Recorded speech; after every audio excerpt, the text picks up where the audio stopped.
Good morning, good afternoon, good evening. I know we have a lot of audience joining us from different parts of the world. So the good morning and good afternoon were for them. And to the room audience, it's good evening. A warm welcome to everyone for joining us for today's session that's being hosted by the New Delhi office of the Lakshmi Mittal Family South Asia Institute at Harvard University. I'm the Associate Country Director for India at the Mittal Institute.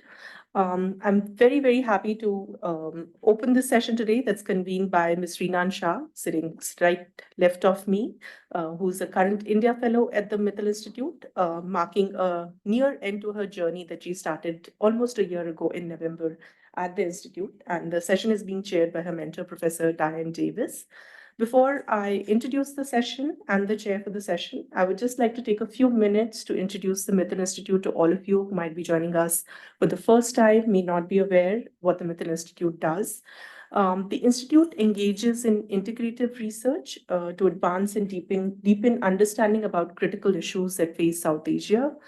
Harvard University formally recognized us as an academic institute in 2013.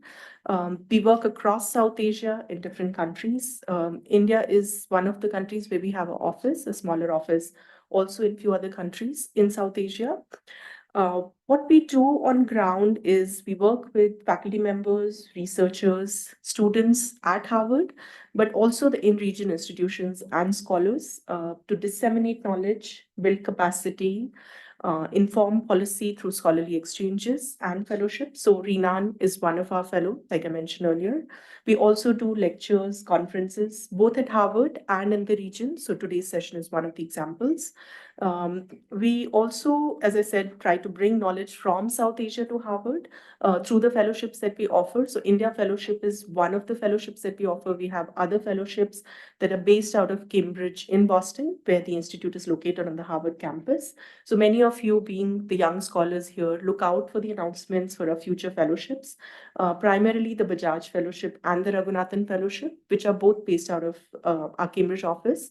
One is for 1 semester, the other is for 2 semesters. So depending on your interest, you can pursue those fellowships. We also offer research grants primarily to the Harvard faculty, but as part of it, when they pursue their research in South Asia, of course, they build collaborations, they hire research expertise through fellows, through associates, through affiliates, which happens from the region. So many of you may have that interest too in connecting with us. So I would like to just, thank everyone who has come in and joining us today. The session, as I mentioned today, is a near culmination to Rinan's work, which she accomplished in the nearly 1 year that she spent at the Institute. And I want to also recognize the efforts of Professor Diane Davis, who's joining us virtually. You can see her in inset in that small, well, there Diane says hello to all of us. She is a mentor to Rinan through her fellowship period of nearly 1 year, and she has provided guidance also to put together the session today. So thank you so much, Diane, for all your efforts through this 1 year and the last few months, especially. I would like to add that we also have wonderful speakers joining us along with Rinan that I mentioned. Diane and Rinan have convened together this session to bring in these wonderful speakers, some of who are joining us in person, some of whom are joining us virtually, like you see on the screen. So a big thanks, to the speakers, all of them who are here today. Thanks to the small team in the Delhi office. We have Amit, Angarika, Shreya, and Sushma. Some of you met them outside. Some of them are here in this room. It's a lot of hard work that goes into putting together any kind of session, and this session was no exception. We also have our other India fellow, Robert, around here. Maybe he was outside. Thanks to Robert also for all his help. And we are grateful to all of you for joining us today, giving us an opportunity to engage with you through this platform. And I really hope that in near future also we'll get to see you again as part of our other sessions. Just follow us on social media, look at our website. We have a lot of events that we work through the year. Some of them are virtual, some of them are in person, some of them are hybrid. So as suits you, please join us. A little about the session today. The session is scheduled for around 2 hours, 30 minutes. And we will begin with an introduction by the session chair, Professor Diane Davis, that will be followed by an opening presentation by Rinan, and then the 3 panelists will present. The panel discussion will follow right after that, and then we'll open it for the audience Q&A. People who are joining us from Zoom, request you to please put your questions in the Q&A box on Zoom, and we are tracking the questions and your comments. So be with us through the session. Whenever you have a question, just put it in the Q&A box. For the audience here, please raise your hand if you have a question. You have the mics in front of you. Make sure to put on the button before you speak so that we are hearing you out loud and clear, and also the members on the Zoom can hear you clear and loud. The washrooms are just right outside to your right. The water is placed, if you just go out of the door and move left, there's a dispenser there. So just help yourself whenever you need it. And now I would like to start with a brief introduction for the chair of the session. Joining us virtually, Professor Diane Davis, who's the Charles Dyer Norton Professor of Regional Planning and Urbanism in the Department of Urban Planning and Design at the Graduate School of Design at Harvard University. Diane is the former chair of the Department of Urban Planning and Design at the Harvard Graduate School of Design, GSD in short. Before moving to GSD in 2011, Diane served as the head of the International Development Group in the Department of Urban Studies and Planning at MIT, where she also was the Associate Dean of the School of Architecture and Planning. Trained as a social scientist with a bachelor's in geography from Northwestern University and a PhD in sociology from UCLA, which is the University of California, Los Angeles. Diane's research interest includes relations between urbanization and national development, as well as urban governance, with a special emphasis on the Global South. Her current projects focus more directly on climate change and ecological challenges. Last year, Diane was also named as a CIFAR Fellow and co-director of its Humanities Urban Future program. Thank you so much, Diane, again, for chairing the session and joining us today. I pass on the mic to you to take forward the conversation. Thank you very much, all of you again. Thanks. Thank you, Monica. That was a very kind introduction. Really, well, let me just say that I'm so thrilled to have had the opportunity to work with Rinan this last year when she contacted me about her work on water in Darjeeling. I was compelled to kind of start this engagement, serve as her mentor, even though, as many of you will know, I'm not a specialist on India. That's why we have three wonderful panelists to be here to both comment on Rinan's work, but also share their own work about water in India. And under the rubric of the title of this session called Rethinking Territorialities of Water Governance in a Water-Scarce World. Let me just give a little bit background. You wonder, well, why am I the mentor? And I want to say how I have moved from just looking at the governance of huge megalopolises in terms of the politics of how the built environment, how I moved to climate change. I'm more of an expert on Mexico, although with our new CFAR project that Monica mentioned, the Humanities Urban Future, we're looking at 6 cities around the world, and one is Kolkata and one is Mexico City. I've spent most of my life working on Mexico City. But I started working on a struggle, a conflict between beer industrialists and collective ejido farmers in Mexico about water, sharing water, the loss of livelihoods of barley farmers in a region of Mexico because the combination of climate change and industrial use or kind of extraction of water for processing barley created a conflict between producers and consumers, industrialists and farmers, all of whom needed water to sustain their futures. And in that particular project, the struggle between these farmers and industrialists developed around a single municipality which had the legal rights to give permits for uses of water, but the municipality gave permits to an aquifer that 5 municipalities shared. So one of the ideas I'd been thinking of long before I met Rinan was the challenge of water governance. How do you govern something like water with a 21st century problem dealing with water and drought and climate crisis? How do you govern these natural resources of the challenge of the 21st century with 19th century institutions like federalism, which gives powers at local municipalities? And that got me started thinking about governance. And then when Rinan reached out and asked whether I'd be willing to engage as her mentor, I was extremely excited because these are the kinds of questions she's looked at too, in a very different topography in a mountain region of India.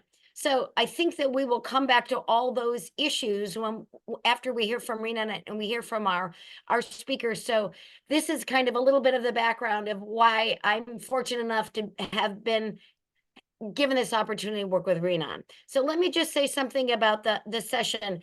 After the first speaker will be Rinan, and I will give a more of an introduction to Rinan, and then she will give a presentation for about 20-25 minutes. Then she will be followed, we'll go directly to our three experts, who I will also introduce in the order that they're speaking. They will give presentations about 15 minutes, 15, 20 minutes. Then we will have a panel discussion between us. Still, if you have questions you want to throw in the chat, please do that at any moment in these sets of presentations. And after we have a short panel discussion among ourselves of 20 minutes for interaction between the four speakers, we will open it out to audience question and answer. And again, I want to underscore what Monica said.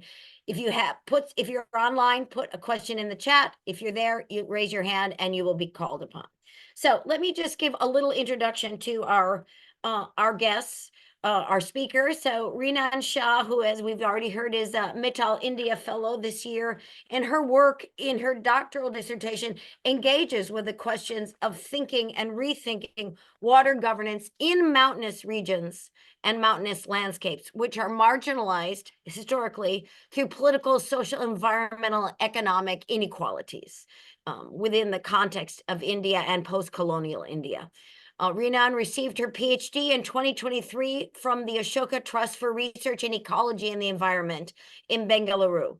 And her thesis attempted to disentangle the drivers of domestic water scarcity in the volumetrically water-rich region of the Eastern Himalayan region, where the communities have been facing water scarcities for decades.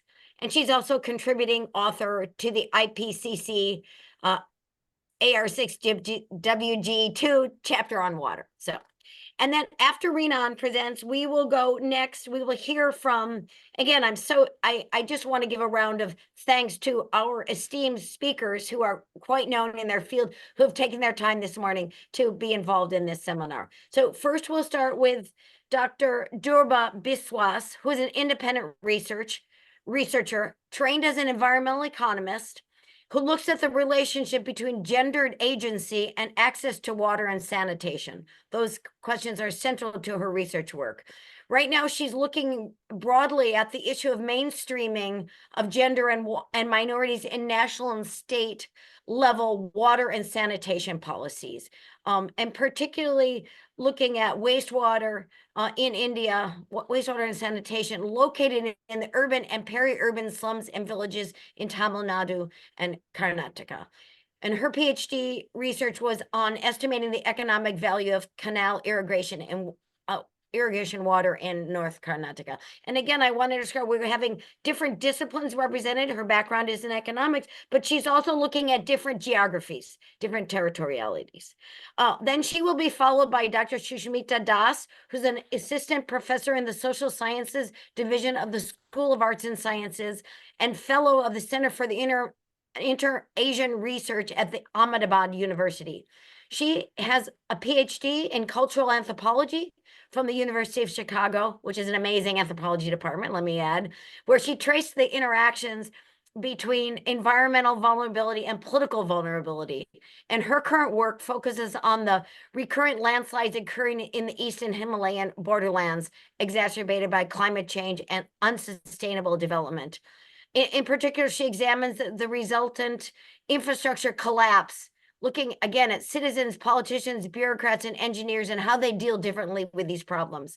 And she is now working on a book manuscript called Reassembling Diversity, Environmentalism, Markets, and Recognition Politics in the Eastern Himalaya. And I won't give more description of that because I think we're going to hear from Susmita about a lot of these things. And then she will be followed by Dr. Matthew Gandhi, a geographer. So again, we have a great interdisciplinary group, a professor of geography at the University of Cambridge. I've had the great opportunity of interacting with Matthew a couple times, both through CFOR and other events.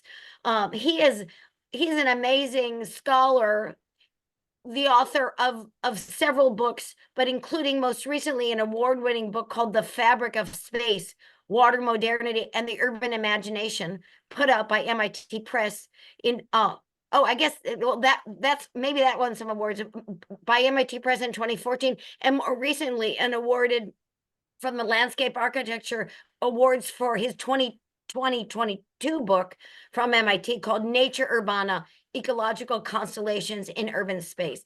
I also want to underscore, which I didn't know until now, Matthew, that he is an award-winning documentary filmmaker and has made 2 films, which really, I think, inspires us to think about the ways in which the fieldwork and ethnography that Rinan has undertaken and that Susmita and others undertake to how we can use other forms of representation and communication to really underscore the urgency of the questions of water and the scarcity of water and how we govern water in the frame of environmental justice and with equity in mind. So at that, with that long introduction, after Rinan speaks, we will move through in that order with all the speakers. Matthew and I will take our turn off our video so we can put our full attention on Rinan. And Rinan, take it away. You've got the floor. Good evening, everyone in the room, and good afternoon, good morning to whichever part of the world you are tuning in from right now. So I would straight away jump into the presentation. As a part of my postdoc work here with the Mittal Institute, I expanded on my work on water governance and tried to look at how we can rethink water governance and what more is still required, because there's always work to do. So one of the publications that came out in 1966 by the Ministry of Information and Broadcasting has mentioned, saying even in the rainiest places, people do not find enough water to drink. And this was when, Cherrapunji was still in Assam, so they have cut it out and said Meghalaya. So in a way, how the recognition of water scarcity in the rainiest places was already done around 60 years ago. But still today, when we from the mountains tell people that, we face water scarcity, it comes as a surprise to everybody. So Darjeeling, which also lies in the same region as Cherrapunji, the Eastern Himalayan region, is one of the highest rainfall receiving regions in the country. And through my work, I want to understand how can such a quote-unquote water-rich region, which has a lot of rainfall, experience water scarcity. So Darjeeling town is a hill station, was a hill station set up by the British. It then also was worked as an army recruitment center and as the seat of the much coveted Darjeeling tea. Before the colonizers moved in, everybody dependent on springs. Springs is a major source of water. So irrespective of whether you are a private supplier, whether you are a municipality supplier or a household itself, everybody depends on springs. So I think that is one message I would like everybody to take away from this, to understand how springs are a primary water resource and whether or not they are being looked at when we look at policies that are made or research that is done, especially in the context of water security in the Himalayan region. Interestingly, Darjeeling also provided a very spatial advantage for the colonizers in terms of how it acted as a border landscape, but it also became an important place for them to carry out extraction, and also how the geographical aspect, the topography and altitude was important in developing the water systems. In this case, for example, how altitude is harnessed to develop water systems is in most hill stations, because it is all gravity based and there's not much investments required in terms of capital and infrastructure. Post independence, there has been a lot of changes across the world, across India. But what has also changed is the governance structure for in Darjeeling region, especially. In addition to the the three-tier governance system, which we usually see in India, we also have a territorial autonomous hill council, which was the first autonomous hill council that was sanctioned outside of the northeastern part of India. This came in as a result of decades-long statehood agitation movement for a separate state within the nation. And this led to the bifurcation of various departments, such as the Public Health and Engineering Department, as you can see here. So at the moment, the formal water supply system in Darjeeling is through the through the working together, not always amicably, between these three departments. You have the West Bengal PHED, you have the GTA PHED, and you have the municipality.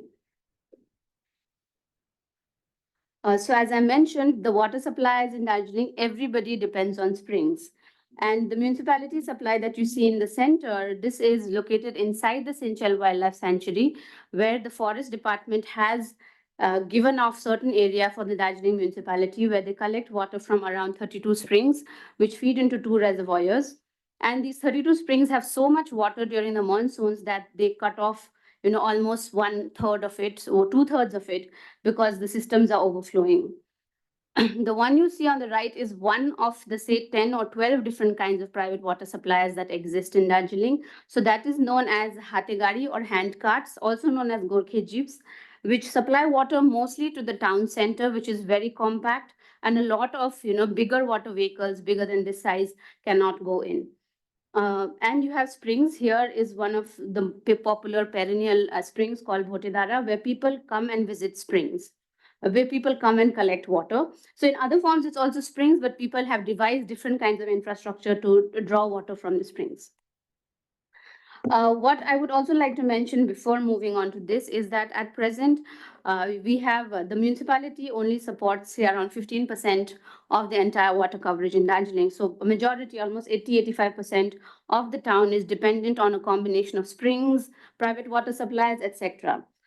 So the water sources and how water sources are, viewed and valued by different departments, by different institutions, or by different people, also in a way defines how it is controlled, define how schemes are developed for them, and also defines how management of it is taken place.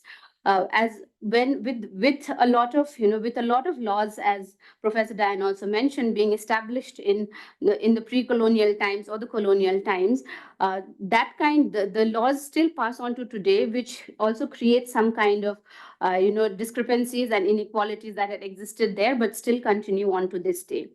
These kind of laws also, in a way, have largely ignored the agency of nature in terms of how nature itself should also be a part when you're talking about planning, so on and so forth.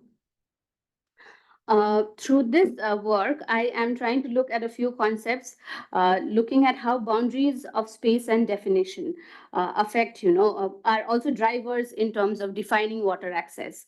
So when we talk about boundaries can be anything from biophysical boundaries, or you have jurisdictional boundaries. And in many cases, you also have boundaries which are defined by communities themselves. So you have boundaries at every level, and with every kind of boundaries, what also comes in is laws and practices, some of which are directly defined by the state. So they become, a legal framework or formal laws. But you also have practices which are defined by by communities, which are usually termed, informal practices.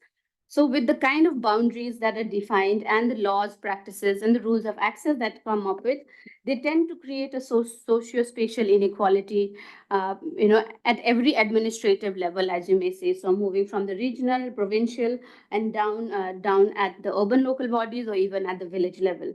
And I feel here in this image, you can clearly see a physical segregation of borders, where you have the tea plantation at one end, and then you have the cities that is steadily growing down the hill, and there are certain forest patches inside because there are some, some botanical gardens and so on. And one aspect we need to remember for most colonial towns is that they were built to serve the colonizers. So you always have this kind of upper white town and lower native town. So in this case, also the upper white town in Darjeeling, also there are some places known as VIP wards, which are usually disadvantaged over the others.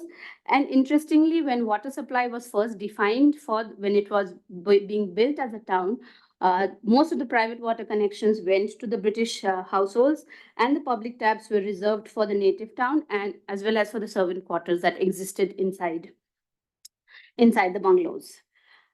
So through this work, what I am trying to do is look at the unequal imaginaries of water in Darjeeling that have emerged due to the creation of territories via boundaries, laws, and practices. I have been working on this for a long time. So I began my work in 2014, and I still go back and visit the questions that I have from different perspectives. This year was this, and I was also able to carry out work in terms of some preliminary work in terms of how gender also has an impact on water access. I carried out topic-guided interviews, transact walks, unstructured interviews, and public analysis of public records and household questionnaires, which I was able to cover around 29 of the 32 wards. Even while carrying out the field work, one thing was becoming more and more evident is how the space of the town itself answers a lot of questions. Also, it reveals a lot of things in terms of how space itself is a definer for whether you have access to certain things or not. So again, I would like to repeat that everybody in the mountains depends on springs.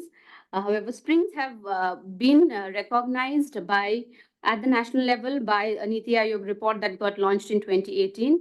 However, we still have not found its place in other kinds of schemes and policies that get developed. So, so what you see here are the biophysical boundaries of springs. So they have the storage of springs are called aquifers. So when the upper level of the aquifer, which is called the water table, which most of us have heard of before, when the water table touches the surface of the earth, that's when the groundwater comes off. In a sense, the groundwater, the aquifer is runs for miles, kilometers together, and in a way, it also has there are also it covers large areas in terms of sometimes it can be transboundary aquifers because it covers different nations, and the water is constantly moving, sometimes at very a few kilometers per minute, but sometimes you have aquifers that are slow moving aquifers also. So when these aquifers, when we move above ground, we have jurisdictional boundaries that are drawn over these aquifers, in a way creating boundaries.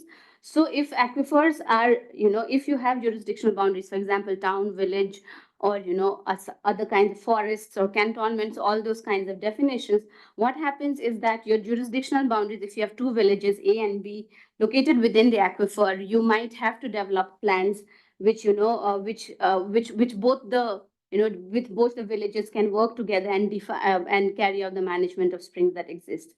In this image that you see is both of the images are from the same area, which is the Sinchal Wildlife Sanctuary, and the same landscape is used both by the municipality and the private water suppliers.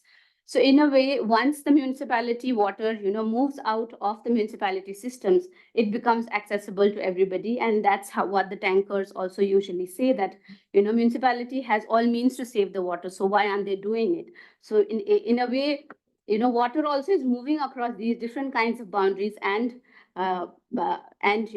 making sure of it. And lastly, we have at the very local level, we have the Samaj and Water Protection Committees. Samaj are community-based organizations, a feature of the Eastern Himalayan region, primarily seen in the Sikkim, Kalimpong, and Darjeeling Himalaya, which it was first initiated, officially formally initiated in 1932 by the Gorkha Dukha Nivarak Sammelan, which was a welfare society that came together, looking at, initially it had a morbid beginning because it looked at the people who had passed away on the streets to give them, respectable final rights before they could be, before the funeral could be carried on. But they moved on and developed, and now Samaj looks at everything from culture to welfare up to water. And so yeah, when we talk about springs and when we specifically talk about groundwater, what we also understand is that all water rights are associated with land rights. And even when we want access to groundwater, groundwater is also defined by who owns the land. So if you own the land, the water underneath becomes yours. In a way, it is a more of a private, it is becomes more of a private resource kind of narrative. However, springs are mostly seen as this, epitome of common property resource, open access resource. But when we look at the laws usually tend to make it a private resource. And public springs, especially in the case of Darjeeling, that exist is because it has been given by the people who own the land in terms of, for the greater public good kind of usage.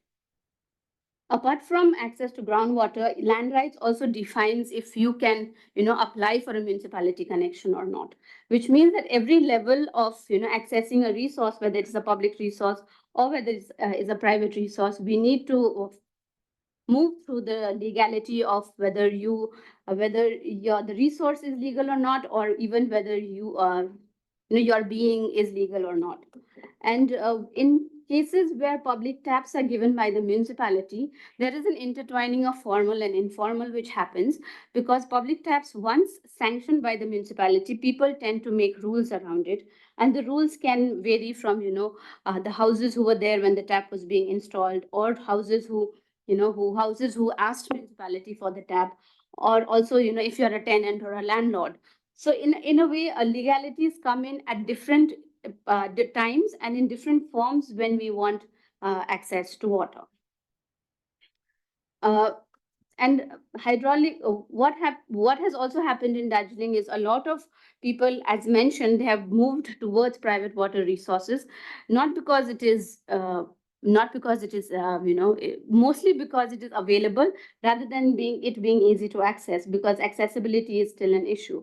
And in this case, with a lot of informal water systems coming up, you have collective systems of ownership where people are defining your water rights outside the state structures. So you have hydraulic property creation, which happens via Samaj, as I mentioned, or water protection committees.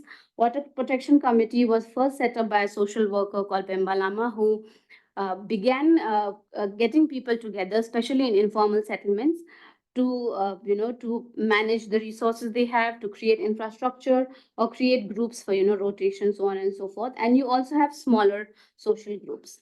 I shall go through some examples of hydraulic property creation that you might come across. So Lalji Ekta Sangh is a Samaj, which is a geography-based Samaj. So Samaj can be, religion-based, ethnicity-based, geography-based. And here I look at geography-based because we're looking at springs and how the presence of springs defines how your Samaj functions. So this Samaj works as a regular Samaj, but also looks after the water. And it is one of the most popular and perennial and available springs in Darjeeling town, with almost 150 to 100 households dependent on it every day. And this was also, the infrastructure for it also came in around the 1930s, when one of the people who own the land gave it up for the public usage. And the Samaj also tends to negotiate. They carry out negotiations with the private water suppliers, because the hand pulled carts that I showed in the beginning, they also used to fill water from here, but they were forbidden from coming anymore because they were selling water which was for private purposes and not for household use. They also once, when construction was happening above this region, affecting the quality of water, they were able to negotiate with the municipality as well as the builders that they only allowed construction once once a protection wall was built over the source. And this, if you can see, it is a picture taken from the top. It is of a valve structure. This valve structure, I would like to call it is something like pseudo municipality systems, where municipality supplies cannot reach or have not tried to reach, you have different kinds of supply systems or different kinds of setups people are setting up. So in this case, this is an infrastructure which lies in the northern part of Darjeeling called Freimal village, which lies between two motorable roads, and it is a dense settlement with no motorable road through it. So what happens is they have created these valves all on their own expenditure by their own samaj, where the water comes in from the where they have an inlet at the top, so the tanker comes above the road, the water goes through it, and turning the valves, it goes to the respective houses. So you can also see how people have put their names in, and how they derive their water accordingly. Lastly, this is one of the other spring systems, which is they have a fixed list of members. As you can see, there's a list, and they have another notice which talks about what are the timings for springs, who can come, who can what the cleaning times for springs. And people here, this is known as Manpari Basti in Nepali. In English, it means do what the heart wants, kind of thing. So in a sense, this area is defined as wasteland by the municipality. So their perspective in terms of seeking support from the municipality is like, they say that the municipality has seen them thriving and managing their water systems by themselves, so they wouldn't provide them with help. Had they been left with a downtrodden image of their village, maybe the municipality would come and help. That's what they think. So in a sense, when we talk about this self-supply systems or community-based systems that exist, they come up in majority of the areas, 2 out of the 3 here. They come up because the state has created boundaries and made spaces illegal, which makes it difficult for them to access formal water supplies. And when they come up with their own systems, and even if they want to improve their systems or by themselves, the government is hardly helpful, because these are defined as wasteland. Some of them are defined as informal settlement. They don't get a permanent holding number or a land number. Even if once they get a kacha holding number, a temporary one, they can apply for electricity, but you're not allowed to get water from it. The kinds of inequality, the levels of it, it exists at every level with. And moving on to how Darjeeling has now become a self-service town with water supply systems that people have devised. This is an example of an unwilling and absent state, because there has been projects that around 13 projects that started from the 1960s up till today, but only 2 or 3 out of which have been successful, and some of them just disappear into thin air. Nobody knows where it exists anymore. Which also in a way highlights further spatial and social marginalization of the mountains. And one aspect of how springs are not in policy, not in surveys, not in annual reports is also it's very stark, because when we talk about surveys, it is largely population dependent. So I think with Darjeeling district itself, what happens is it gets skewed, because the population, it goes to denser population, mostly of the plain lands, so you can't see the numbers. And springs hasn't formed as a primary resource in many of the surveys on water that has come out from the region. For this aspect, Sikkim have started a springshed water management program, mostly in the rural areas, and this has been replicated in other Himalayan cities and towns. However, I feel that what I would like to argue is that because of this relationship of law and the upper, over and underground boundaries of springs, it makes it difficult for it to be implemented, especially in the urban areas. And at the household level, when we talk about agency of nature, it defines as the formal water supply, which is helping in gravitational flow, but also in the water imaginaries of the people, because when they look at springs, the water security emerges from the presence of springs around their households. Factors of law, as I showed, formal and informal supplies, altitude, socio-spatial aspects create. In Darjeeling, they have broadly created 3 clusters of water access. So this of Darjeeling on the ridge. So you have the northern, the central, and the southern. So the gray parts that you see on the right side of the map are the 2 cantons. So in a way, Darjeeling is surrounded by forests on one side, tea plantations on the other, and you have 2 big cantonments right inside the town. It's around 75 with 32 wards. The southern part of the town, because it is at higher altitude, with forests around, they can get water from the different forests. Town center has around 66% of the municipality supply connections that exist. The northern part has around only say 22, and the southern part has 11. Way it also highlights how the center periphery kind of works here, but also altitude, because the part there is also known as VIP wards, which get a lot of water connections. And as you move down the hill, the number of connections disappear. The northern part of the town, due to low municipality connections, they are dependent throughout the year on tankers. And the tankers usually enter from the south of the town towards the north. So in a way, by the time the tanker reach, you are not always sure that the tanker will reach you because they might get kidnapped on the way. So those kind of things also happen.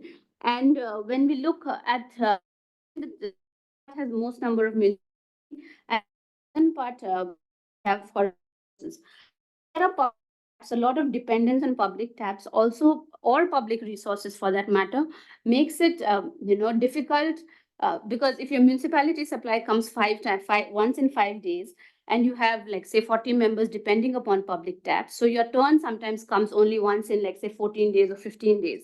So in a way, your dependence on public supplies, which is more in the northern and southern parts, gets more and more dire.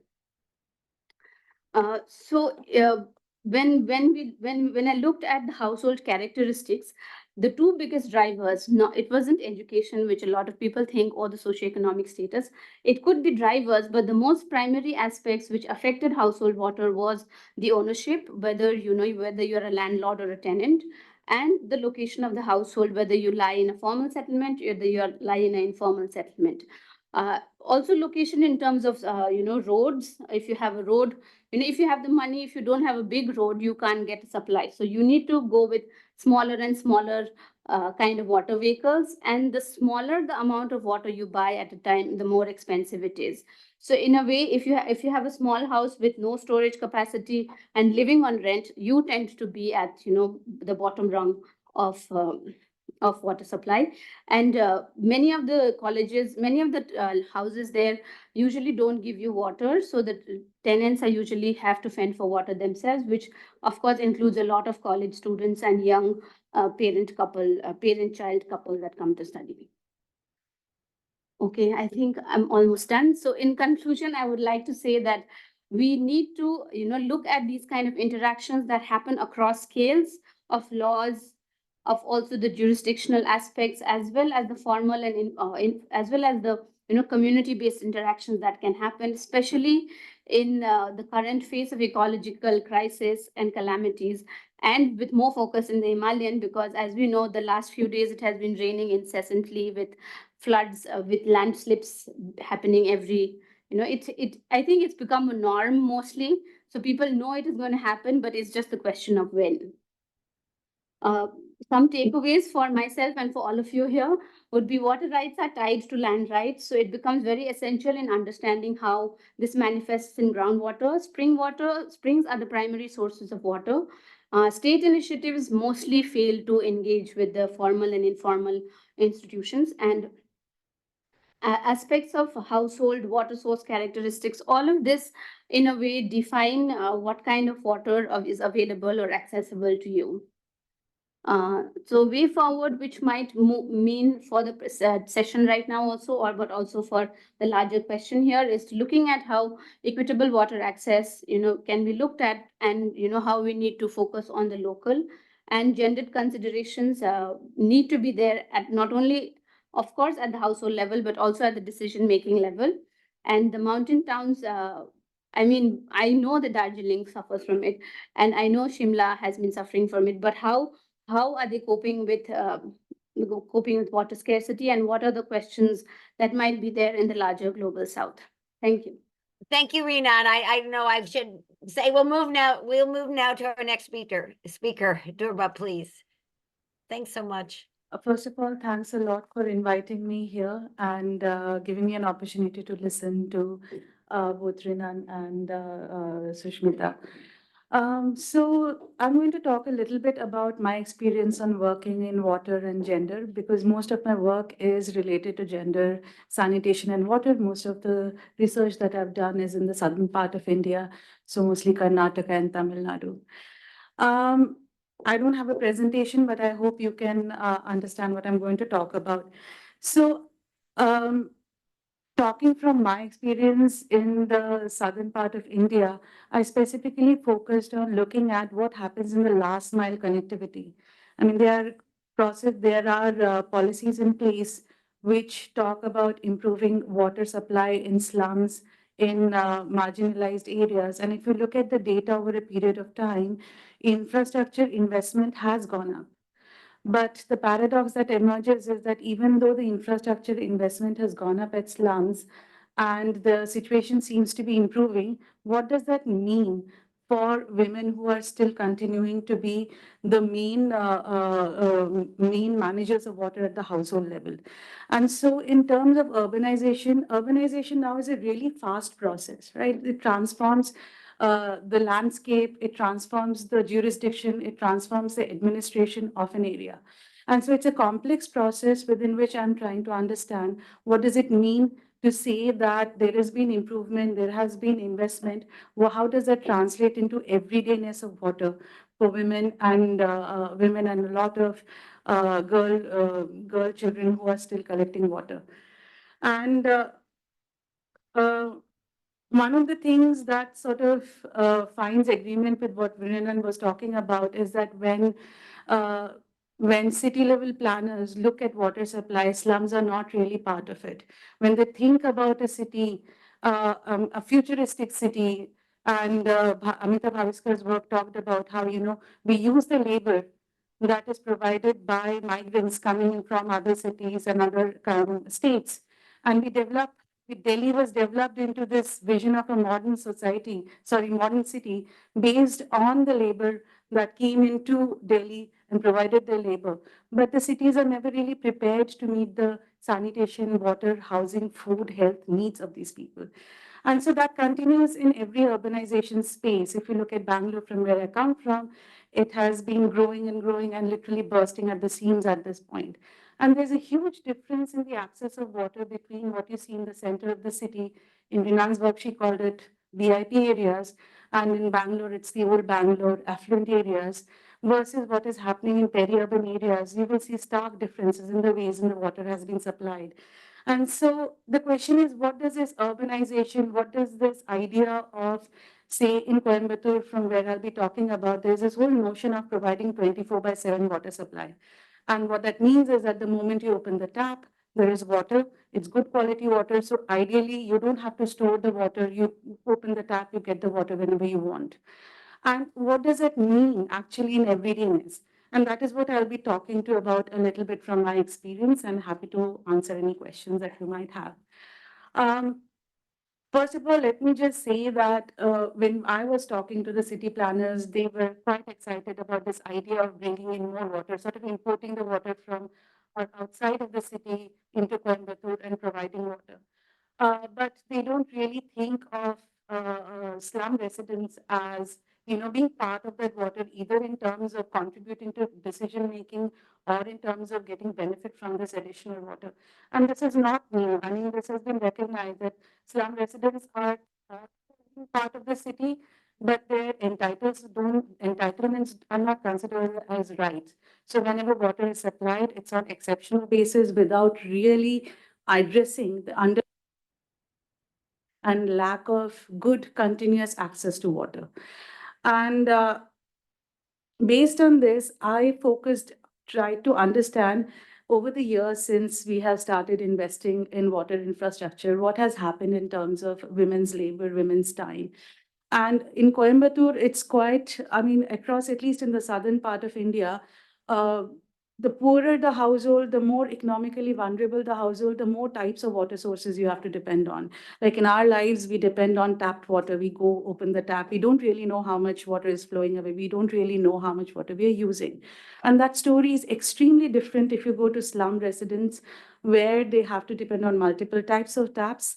Most of them are public taps, because once you leave the slum, even if you go to slightly better off households, you will see those households having some sort of tap inside. So you can see the gap between the households which are slum residents versus slightly better off non-slum households as well. And so that creates the whole idea of water collection and management is very public. Unlike in our lives, in better off, economically better off lives, our water practices are very private. Whereas in slum areas, it's a very public act, which means you have to negotiate and deal with people who, they can be your neighbors, they can be the water line man, they can be the ward councillor, but you have to negotiate with people at different levels. And so basically what I was interested in is to find out in what ways do women negotiate within the household, with neighbors, with the government agencies, and with the the city management, and try to understand what are the forms of these negotiations that they come across. Broadly speaking, they employ both conflict and cooperation as a tactic, and whether they are, I'm going to talk a little bit in detail, but whether they are going to use conflict or cooperation depends on the type of water source. Now, the main water source are street taps and tankers and water vendors, and these are fairly common. You will find it across the country, and there are very few private taps. And so street taps are obviously the most preferred ones, most commonly used, and tankers are I'm sorry, tankers are usually backups. And what we find is that the nature of the source itself, like a tap, which is in a public space, which is a stationary object, like you know where a tap is, and you know that this is where I need to go and fill my tap, fill water in my pots. That idea of embeddedness of that source has led to very organic norms being developed around water collection. So, for example, I mean, I think across the southern state for sure, but I'm sure in Delhi also, these norms have organically emerged. Like you stand in line, you keep your pot, you're allowed to fill certain number of pots of water. And if you want extra, you need to wait till everyone is done. And then if there's still water in the tap, you go and collect some more. In tankers, it's exactly the opposite, because tankers are usually provided by the ward councillors in Coimbatore as a backup when there is no tap water. And at that point, although slum residents, especially women, are not at all considered in the planning of water at the city level, they are still an important, they are important as far as voting is concerned. And so therefore they use that agency to sort of push the ward councillors to send the water. So the tankers come when the water on the tap doesn't. And tankers have no fixed timing. They don't have a fixed location, so they can stand anywhere. And I think everybody would have seen images of people, women, collecting water from tankers. It's chaotic. There are no real norms. And what we find is that while at TAPS, you find various forms of cooperation. For example, sharing of information. Women share information of when the water is coming to the tap, because the tap is on the main road. So the households which are way back in the slum, they don't know when the water is coming. So there is sharing of information. There is cooperation by filling water for each other. There is they may fill water for their kids who are not able to fill water. But when it comes, and it's mostly women. Um, uh, in my experience in working in Coimbatore across multiple slums, we did not really see men filling water from the taps. But when it comes to tankers, it's an entire family. It's a family event in some sense. Everybody who is in the house rushes to the tanker to fill as many pots as possible. At that point, nobody is helping each other, at least in the initial session, to figure out how much, if we can help someone. So we see that conflict is a nature of tankers because of it's very difficult to form norms around it. In terms of vendors, which is they are actually also sort of like provide cheaper packets of water for households which are not able to sort of collect water from taps and or are unable to get tanker water. And it's the nature of the infrastructure at the slum which prevents tankers to go. Narrow roads, crowded roads, tankers cannot go, or it's on an inclination, tankers cannot go, or the tap is on an inclination where it's difficult to go and collect water from. And so we see that when to access water from vendors, because although they are smaller parcels of water, they are more expensive. Because what happens is that it's one person on a two-wheeler, they can carry maybe 8 to 7 cans of water, and they will only go if all there is demand for all the water that they are collecting from street taps. And that requires some sort of cooperation. Women have to come together, negotiate within the house. If they don't have financial autonomy, they have to negotiate with their within the house to get the money, collectively pay the vendor and get all the water in a couple of rounds of couple of trips that he makes. And so we see that that in terms of street taps, conflict emerges when the norms are not being followed, right? The norms of forming up a queue, the norms of collecting a limited number of pots, and seasonality plays a huge role, as we can expect that these norms are also very sort of strictly followed by the number of households which are around that tap. So there is conflict if somebody from another another area comes and collects water from those from the tap. That can lead to conflict. And what we notice is that when there is a lack of autonomy within the household and women cannot negotiate with their husband for or whoever the head of the household for additional money to pay for, say, the tanker water, in that case, the burden on them increases to sort of then either walk to a place and face conflict and then get the additional water, or to sort of somehow manage borrow water from the neighbors, which is not really preferred since it creates a different kind of a social dynamic. So very briefly, what we found is that the storage capacity of a household really matters apart from all these water sources, because storage capacity is the only way in which, even if the water supply is really good at a slum level, if you can't store the water in your house, you still have to make multiple trips uh, to collect that water. And what we found is that on an average, women were spending up to an hour to collect the water. And although this number has fallen over the years, at the moment as it stands, it's very difficult to completely eradicate it unless you give private tap connections, which is not in the purview of the city's managers at the moment. And so storage structures can greatly reduce the burden on women to continuously sort of collect water. And of course, it can't be at the household level because if you have seen houses in the slums, they are really tiny. They don't have a lot of space to build these structures. They are expensive, they are space intensive, and therefore there is a way to sort of mitigate this burden by building these storage structures. But I think I just have, I think, maybe a minute or so, so I'll sort of wrap it up and say that while we envision a city's growth into the future, we don't really consider all the gendered aspects of it and what does it mean for the marginalized communities and how to solve the issues for them. I think although all the solutions are very, I mean, everybody acknowledges that women play a big role, but it is completely missing when it actually comes down to planning. And so perhaps one of the ways in which to do that is to bring more women into planning and actively having them as part of the decision making. And perhaps even if the solutions are thought of as infrastructure and technical solutions, they still have to be meaningful in a way, perhaps moving beyond taps and thinking about storages. With that, I'll stop. Thank you. Thank you so much, Dr. Biswas. That was really fascinating. I really love the kind of detail and ethnographic work you've shared. So now let's turn it over to Sushmita. Can everyone hear me? Okay, so firstly, I'm Suchasmita. Thank you firstly to Rinan for putting this seminar together and for inviting me to be a part of it, and also to the Lakshmi Mittal and Family South Asia Institute. So today I'll be talking about the need for water governance in the context of environmental disasters.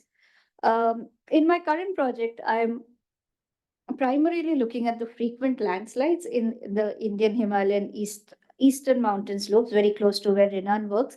I work mostly in Sikkim and a little bit of West Bengal, and this is a region, as you can see, which is bordered by Tibet on the north, Nepal and Bhutan to either sides. Um, what I want to discuss are some preliminary thoughts about the amphibious condition of life which emerges as a result of these frequent landslides, where, as you can see, water and land enter into relational processes that have implications for the production of place. I want to analyze how this amphibious condition produces and is produced by regimes of landscape and waterscape governance. So, to explain the term amphibious anthropology a little bit, I draw here on Gagne and Rasmussen, who write and ask us to think about how landscapes are redefined by a changing flow and quality of water in order to understand how both of these elements are engaged in a mutually constitutive relationship, which comes to influence the experience of place. The need to think about amphibious existence also emerges currently because of these frequent inundation events that we are witnessing all over India. We have witnessed so many floods, the Danube floods happening in Europe recently. So, as Jason Cones wrote, these forms of swamping are becoming a global human experience. So, in my work, this condition of amphibious existence emerges from these repeated landslides where, especially during the prolonged Himalayan monsoons, the mountain slopes acted upon by water begin flowing onto roads, houses, etc. And recently, this is also compounded by the glacial lake outburst floods, which happened on the 4th of October 2023. Whereas you can see a large chunk of this glacial lake came down the Tista River, which has then altered the character of the river, of the surrounding areas. And this has given rise to new sort of dynamics of land and water and new ways in which people are beginning to experience place, as you can see. Um, in the growing literature, within this sort of call to look at amphibious anthropology, there is a tendency to create this binary between a rooted terrestrial dry mode of attunement to the world, which is associated with Western modernist scientific ways of thought, and then amphibious thinking, which is associated with other populations who live in fluid environments, such as the chars, the tidal flats, and so on. Very wonderful studies.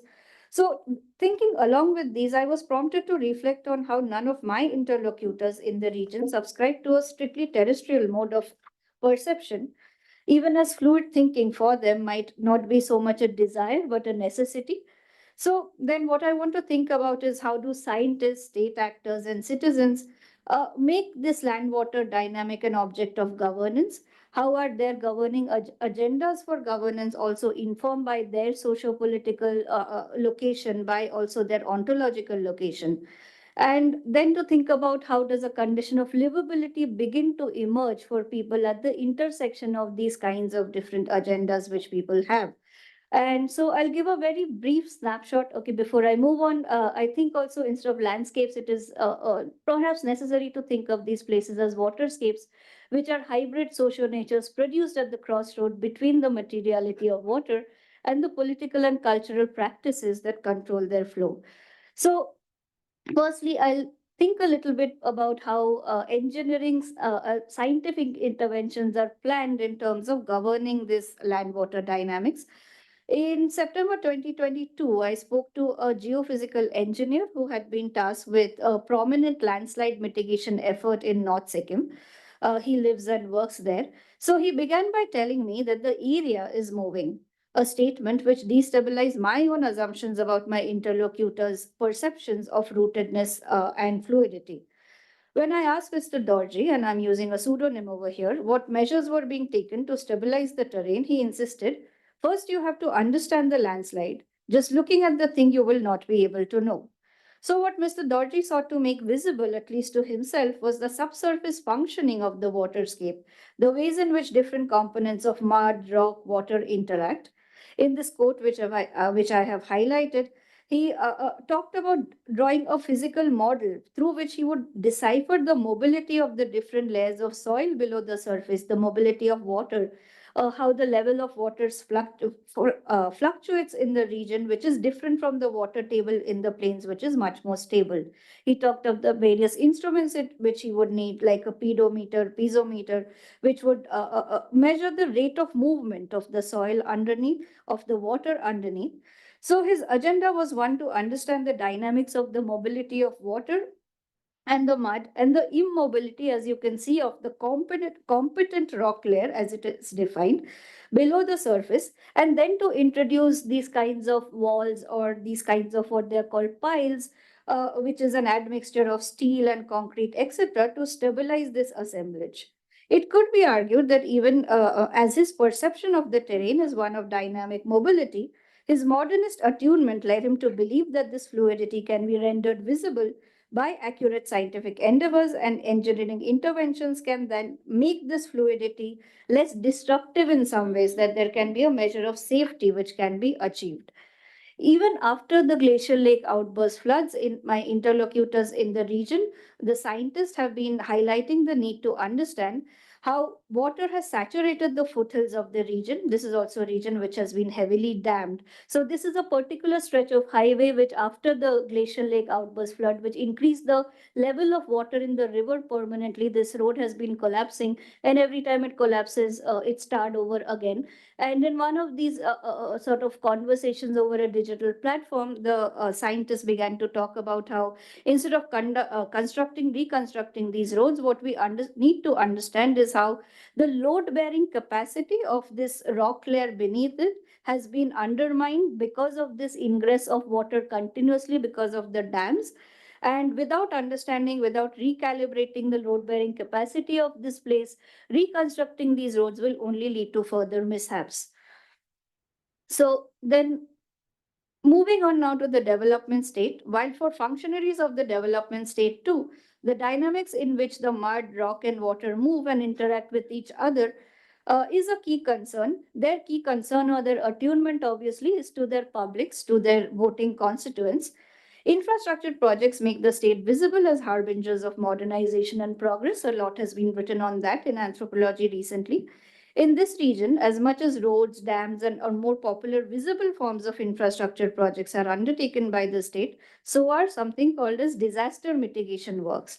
So here I was talking to a rural management and development department officer who began to highlight how two main interventions which happen to govern the fluidity of the terrain. One is protective walls and one is Jhora training. So these are protective walls, as you can see. So he said how people are worried when there are water swells that their houses, their farms, etc. will be swept away. So people demand that you protect their land and property by putting up these kinds of protective walls.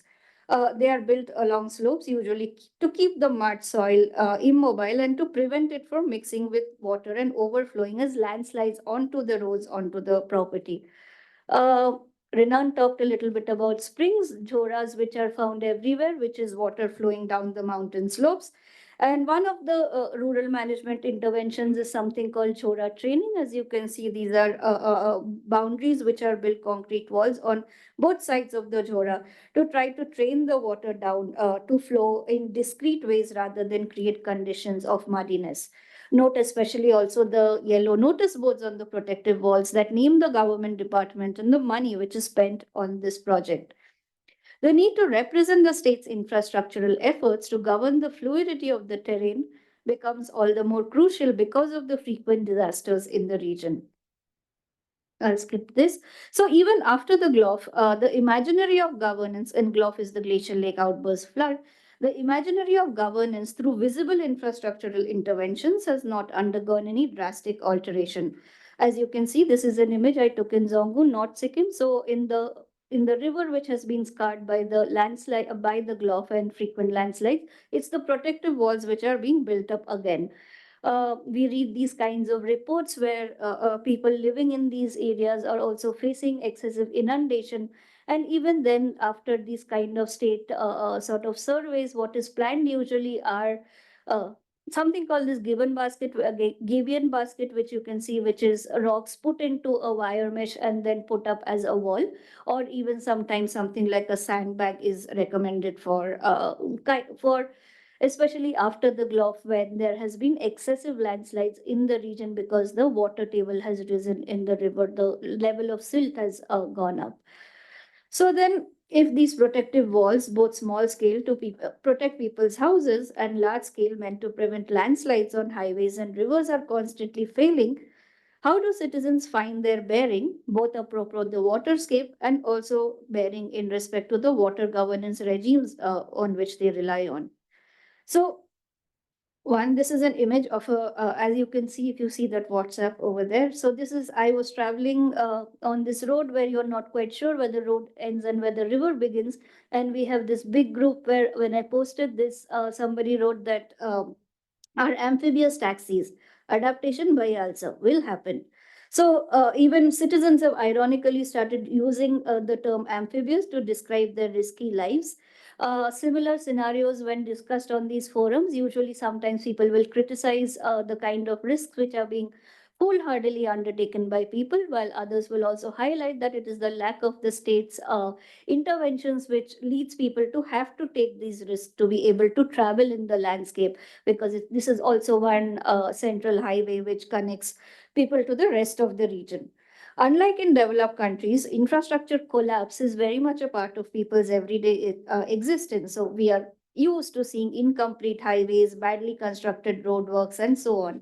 And this ruination is also a part of how interlocutors of mine experience the landscape in Sikkim and also Kalimpong. In 2022, when I started doing field work, there was a lot of people mentioned this famous landslide mitigation effort, which was being undertaken, where they talked about how Japanese aid and technology was being used, a honeycomb-like concrete structure was being created, and even before the structure could be completed, the entire edifice collapsed. An interlocutor then remarked to me, within 2 months, the whole thing was gone. They were going to what are they going to say now? There was so much excitement about this intervention. The Japanese ambassador had come over here to take photos.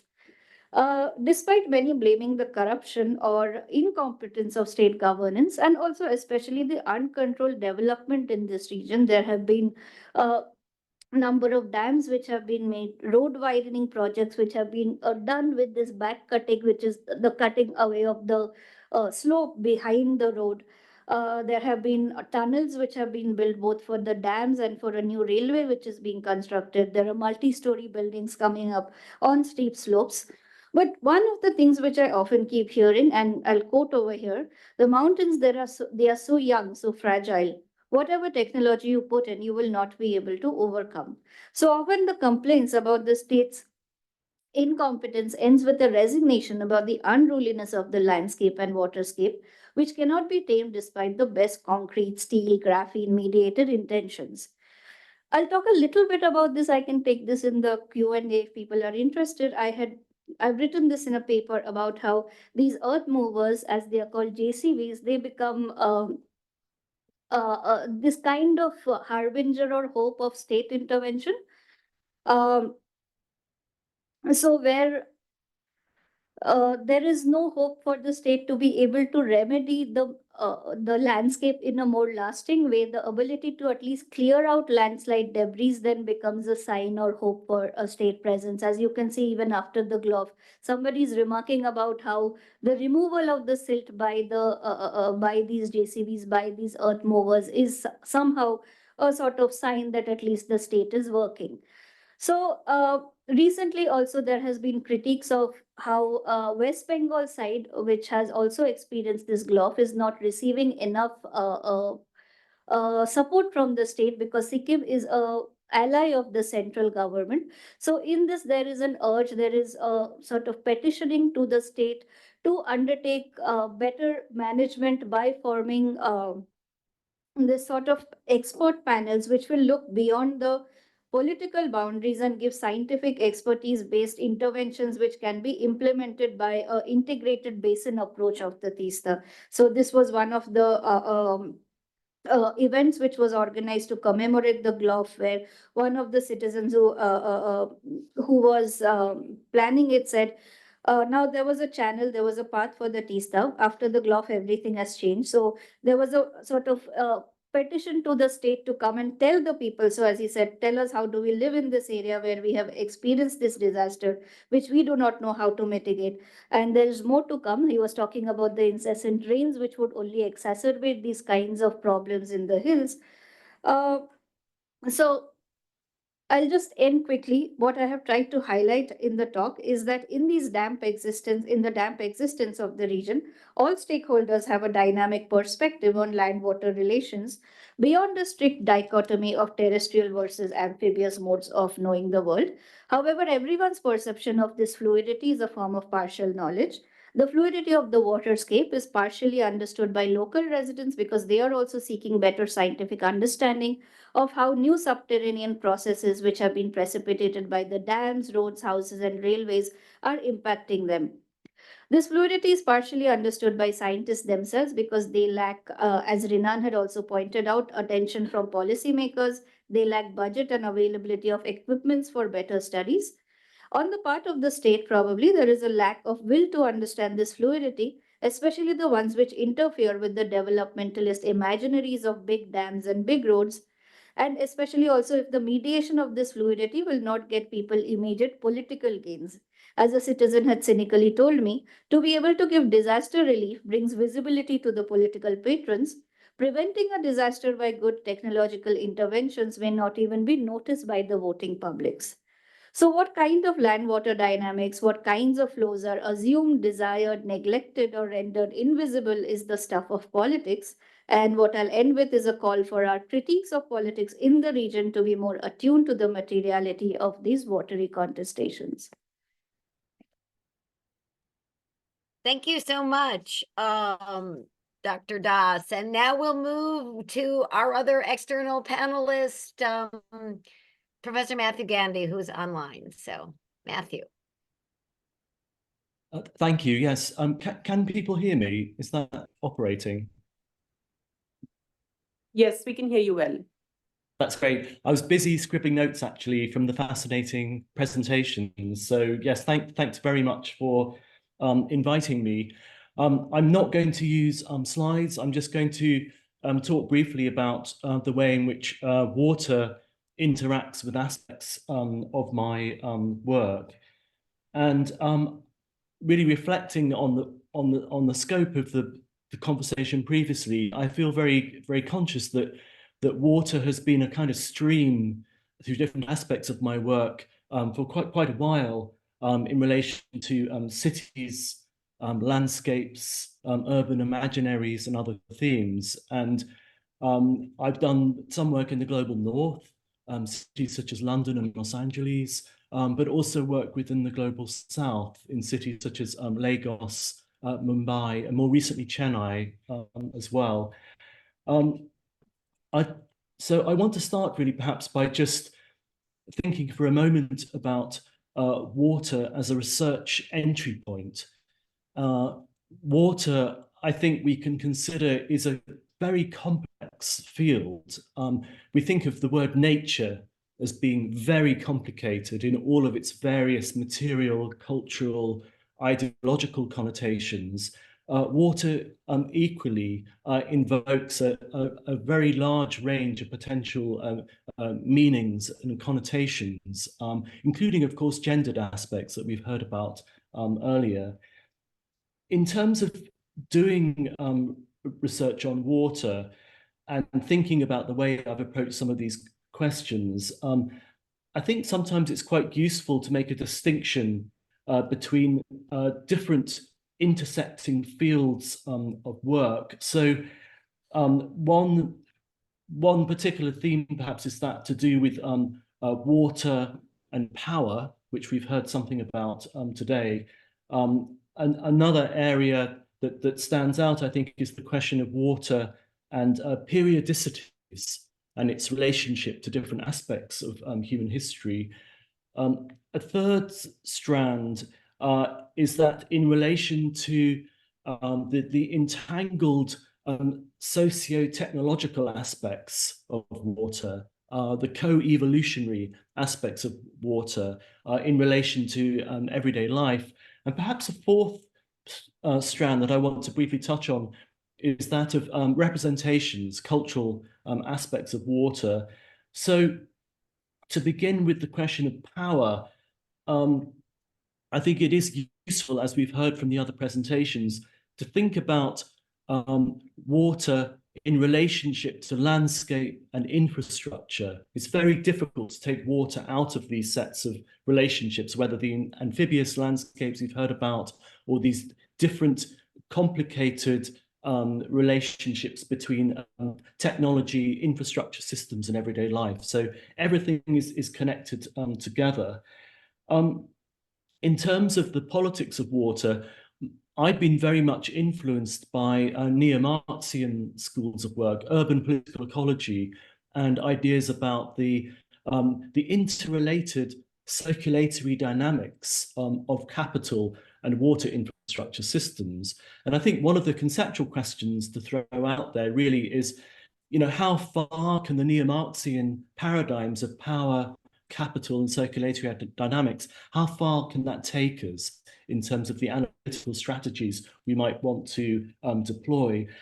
Is this body of theory too closely associated with the North American and European experience of urbanization?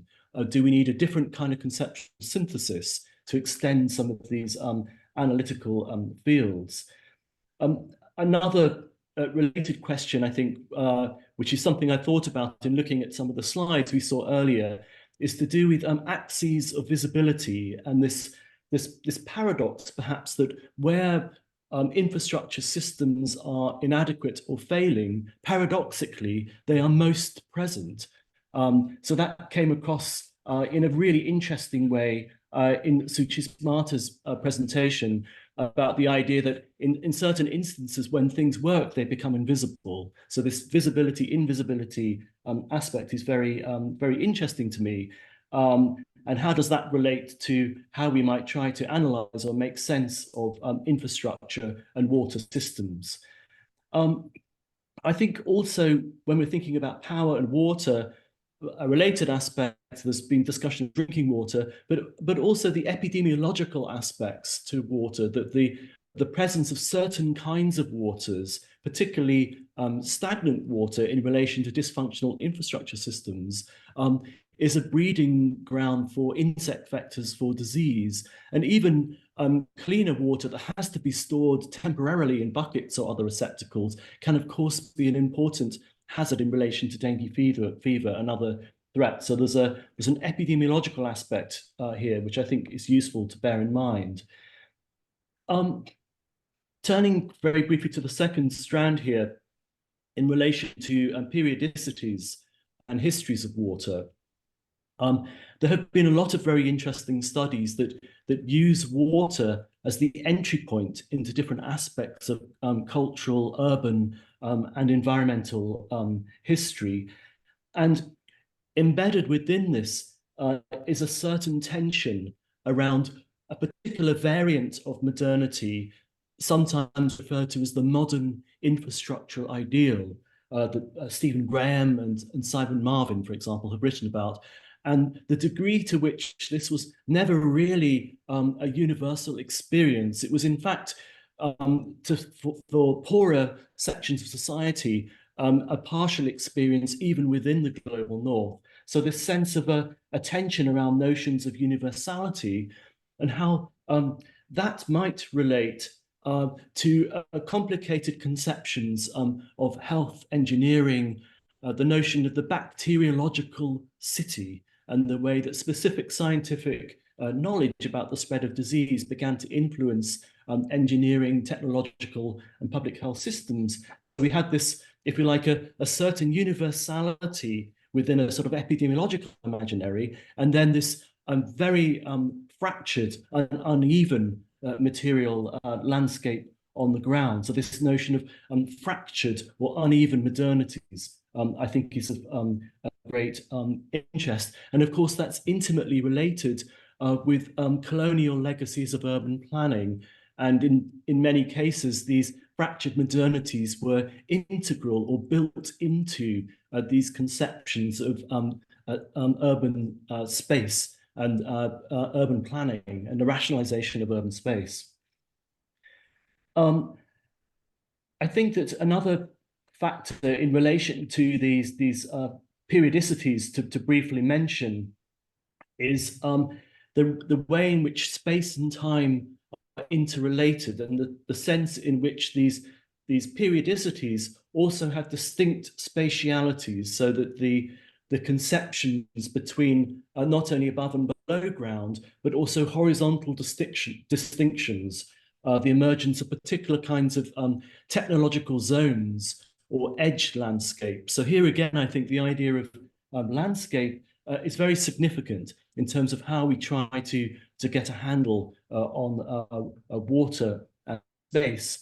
And these edgelands, if you like, or marginal spaces, is an area of particular interest to me. So in some of my recent work in Chennai in southern India, I've been very interested in the disappearing urban wetlands, or these fundamental socio-ecological changes with multiple implications in a context of rapid urbanization.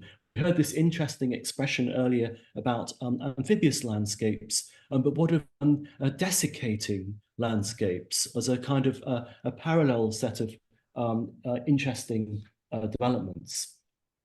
The third strand I wanted to share with you is to do with the more to do with cultural histories and these complicated evolving relationships between the body and technology. And just to give one interesting angle here, I'm thinking about the histories of bathing and the corporeal or intimate uses of water. And there's been a lot of interesting work within cultural history about this, in terms of the shift from early modern, pre-modern communal bathing practices towards more individualized modes of bathing. And the way that this, particularly within the cities of the global north, in Europe and North America, was connected with certain shifts towards the centralization and standardization of technological networks, the spread of new tastes in architecture, design, and materials such as porcelain, but also, most importantly, I think, in terms of these cultural histories of these kinds of changes, a rise of greater corporeal self-consciousness, and the subdivision of architectural space, if you like, the creation of privacy within cultural history. So the history of, if you like, the standardized bathroom, as is commonly experienced in hotels or new housing developments and so on, is very closely linked with particular histories of the body, technology, and the self. And that related to this, and here we can bring in insights from urban history, particularly Foucauldian schools of urban history, and the notions about indirect forms of governance, in the sense that technological innovations can engender certain kinds of behavioral change. So historians such as Patrick Joyce is an example here. Chris Otter is another. So thinking about then the relationship between technology and everyday life in a number of different permutations. And to step outside of water for a moment, of course, there's lots of interest in the way that new technological devices have indirectly transformed everyday life in multiple ways. And water is part of this complicated but highly uneven story. We can also, in relation to these cultural and technological dynamics, we can also think about how architecture can reveal interesting shifts. So in a European context, the very ornate architectural facades associated with some of the earlier water infrastructures, which weren't necessarily particularly effective or widely accessible, gradually becoming a kind of functional aesthetic architecture, arguably in its own way, just as aesthetically compelling. The Thames Barrier in London being an example of a highly functional aesthetic within an technocratic engineering paradigm. And moving beyond the aesthetic to the political for a second, one of the recurring complicated questions which also emerged in some of the presentations that we just heard is trying to delineate the connections between water, democratic deliberation and the public realm, and at how these relationships have been systematically occluded in many of the different technical or managerial analytical fields that we sometimes use in relation to these developments. And there's one example that I tend to come back to because I find it quite intriguing. I'm actually in Berlin, in Germany, at the moment, and the public water system was privatized and then renationalized following a public campaign because the private arrangements were so inadequate. But I think one of the important elements from that story is that there tends to be a certain teleology to a neoliberal mantra of ever increasing privatization of public services and things of that kind. And it's very interesting where these dynamics have been challenged and overturned. And I think there are interesting lessons from individual cities and what is happening in relation to public policy. I also wanted to mention one other aspect of shifts in public policy and water, and that is to do with the reconstruction of nature and the use of water in relation to new kinds of ecological landscapes. And there are many examples we can point to here. One is the way in which post-industrial waterside sites have been a focus of intensified forms of ecological gentrification. And the city of Chennai, I mentioned earlier, has some interesting examples in relation to that. We see that also in Los Angeles, Paris, and many other cities. Also, on the question of water and reconstructing nature, there are interesting debates about alternatives to technocratic paradigms in relation to urban resilience and flood threats. So that in certain cases, instead of building new concrete structures, defensive structures, there have been attempts to allow controlled forms of flooding, or even giving partially natural floodplains back to rivers and their tributaries. So in South London, there's an interesting example, Ladywell Fields, for example. So there are these, if you like, different paradigms that are emerging in relation to ecology, water, landscape, and urban design. And I think these debates can tell us quite a lot. And then just in my final strand, I want to leave some time for questions and discussion. I wanted just to say a little bit about cultural representations. In my own work, I'm very interested in intersections between the social sciences, the natural sciences, but also the humanities, cultural history, the environmental humanities, literature, film. What can these fields bring to our analysis and discussion? And in terms of enriching our engagement with water, one theme that's been a recurring theme of interest to me are interstitial or incidental spaces that can reveal so much. One of the examples I've sometimes returned to is the German artist Adolf Menzel, and a painting of Berlin, a rear courtyard and house from 1844.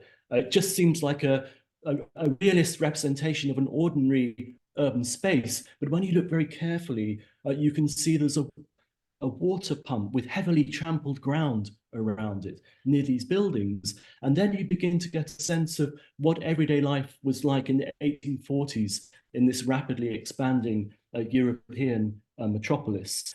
I think thinking about literature and film, we could think about, if you like, the lost cadences, the sights, smells, and experiences of space as captured in cultural representations.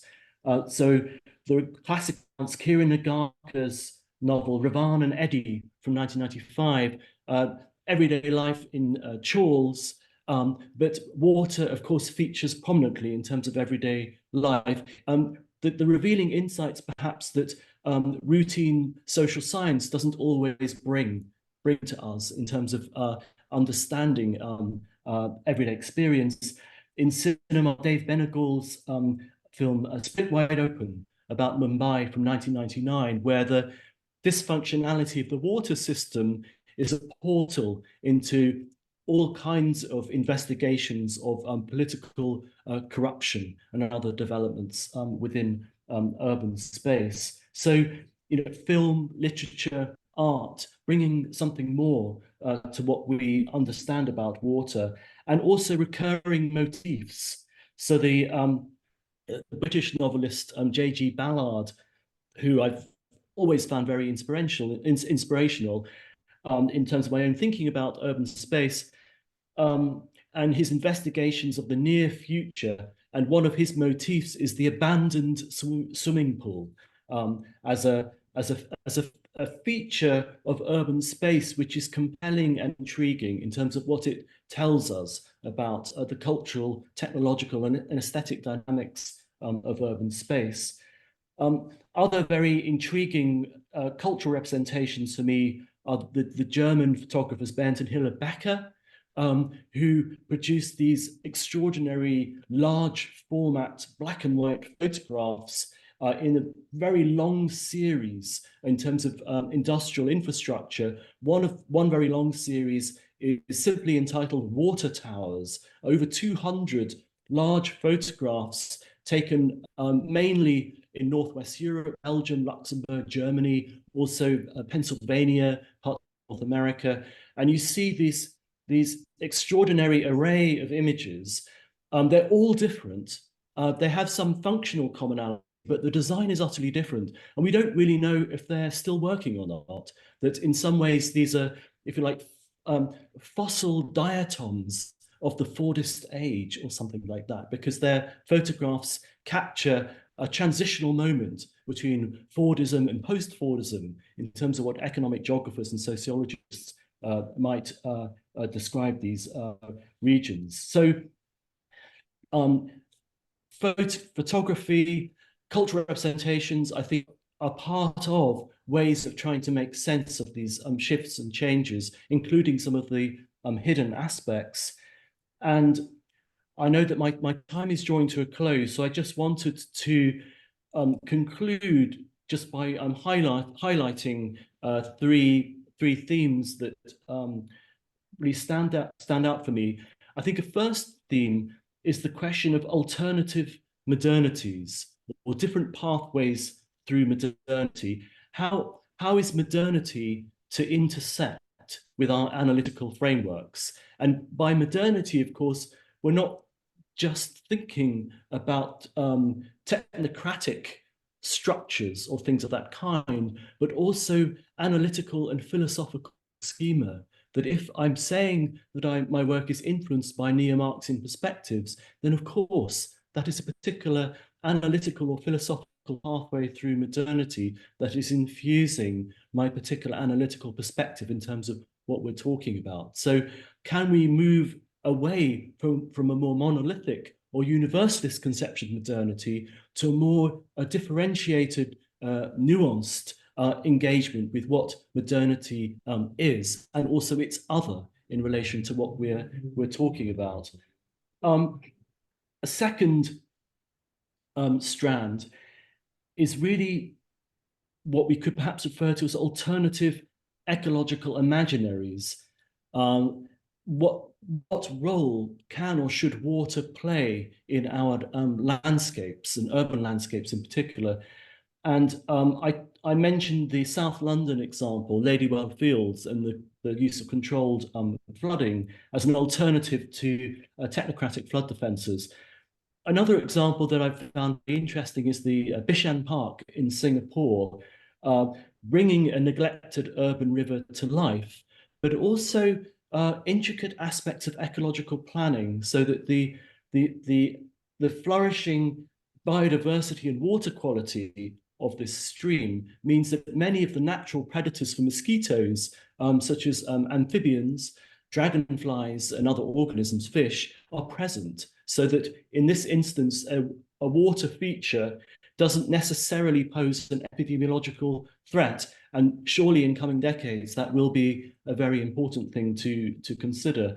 And then just my final remark would be returning to this question of, excuse me for the motorbike here in Berlin, just going down the street, would be the question of periodicities and thinking about heuristic devices or heuristic frameworks to think through some of these shifts. So in relation to epidemiological dimensions, the term zymotic city is quite interesting in relation to the idea of the miasma or the environmental transmission of ill health in the 19th century, where there was a lot of concern with stagnant air, stagnant water, and organicist conceptions about improving the circulatory dynamics of the city to improve health. Now, this was in large part based on, if you like, incorrect scientific ideas, and yet not completely unconnected with some of the material connotations of urban life. And then we move into this term, the bacteriological city that I mentioned earlier, when specific kinds of scientific knowledge were actually applied to the design and implementation of engineering systems, when it was understood that bacteria, viruses and other microorganisms were directly responsible for transmitting disease. So this became part of, but not of course the only story behind the transformation of these engineering systems. And then more recently, and this relates to the current research I'm doing, is the notion of zoonotic urbanization and new kinds of epidemiological threats in urban space, which, for example, the increasing prevalence and seriousness of dengue fever, which has multiple connotations in terms of its relationship to dysfunctional infrastructure systems, climate change, but also inadequate public healthcare infrastructure as well. So everything comes together in relation to some of these newly emerging epidemiological threats. So thanks very much for inviting me, and I'll leave it there. Thank you so much, Matthew. So we have so much material here, so I wanted to get us back to the general discussion, and maybe we can go back to our panelists. I know we're running a little late, and we want to have maybe one round just among us panelists, and then open it out, of course, to the participants in the seminar in the audience, as well as those folks who are online, and you can put questions in the chat. I had two questions I wanted to pose, but maybe we don't have sufficient time for that. So I let me just first make a comment. Well, I want to ask Rinan and all the panelists to think a little bit more about the role or the place for conflict in your presentations. That I think it really came through quite well in Durba's discussion about both conflict and cooperation at the very micro level. But Rinan talked a little bit about conflict between legalities, between when you own land, you know, what the law says, but then the customary practices around springs, etc. We could even say with Shushmita, the question might be, is there ever conflict or tension between decisions to intervene with infrastructure on a territorial basis, with like the walls and the dams, versus the acknowledgement of fluidity that maybe citizens want? So is there ever conflict over the interventions of the state when they use a territorial logic versus the more fluid logic? And then for Matthew, although you were more theoretical for us, I what really, you know, where I think this could connect is the way you talked about a Marxist approach to understanding governance and urbanization. And at what point and the periodization and change, how our concepts have to change, our imaginaries change. At what point our notions that conflict is class conflict that lie at the heart of Marxist understandings no longer possible when we're talking about ecologies, fluidities, when we're talking about something beyond class as understood originally through a kind of industrial lens, which is not to say that there aren't income and inequalities of privilege, but whether even the notion, what is the kind of definition, the essence of conflict in a water dominated, scarce world. So that's the question I'd like folks to talk about. And I can say, then we'll turn it over to people in the room to ask questions after we hear from the panelists. And if we get, slow on those questions, I can throw another one in there, or you can ask each other a question. So why don't we go in the order of the presentation, starting with you, Rinan, where you either think about conflict, what we should do about conflict in our studies. And also, I'm sorry to add one more thing, because Matthew's talking about imaginaries and planning, etc. What is also hovering over the whole seminar for me, Rinan, and maybe for the Mittal Institute, is what are we going to do about all these conflicts? So how are we going to imagine a realizable future given the complexity that all four of you have talked about? Where will we be? Let's not just analyze it. What should be done? So, Rinan, we'll start with you. Thank you for that, and thank you to all the presenters too. I feel whenever the word conflict comes up, and then there are so many different kinds of conflicts that you can imagine, especially when access is looked at directly. If you just look at the access, what also happens is, because aquifer is a shared space, it's a very common space in the biophysical sense, where extraction of one can impact extraction of the other. So there's always, with the increase in extraction, what also happens is that resources for one can reduce, and for the other can increase, but there's no certainty about how it is going to happen. So even if there is a conflict in place, we might not see it immediately. Immediately we might see in terms of immediate extraction, but not when it in terms of but also in terms of long term. And in terms of how the legality question comes into place, it's also about, in a sense, the terminology of water mafia and how it is used by everybody. In a sense, it is important to also look at who is calling who water mafia. So in the sense, most of the dialogues that you look at when people call somebody water mafia, it's usually the state bodies that call the other the mafia. And then when we go to tankers and ask them, this is what is happening, they do also mention that, it's not that the municipality doesn't know of its quote unquote illegal existence.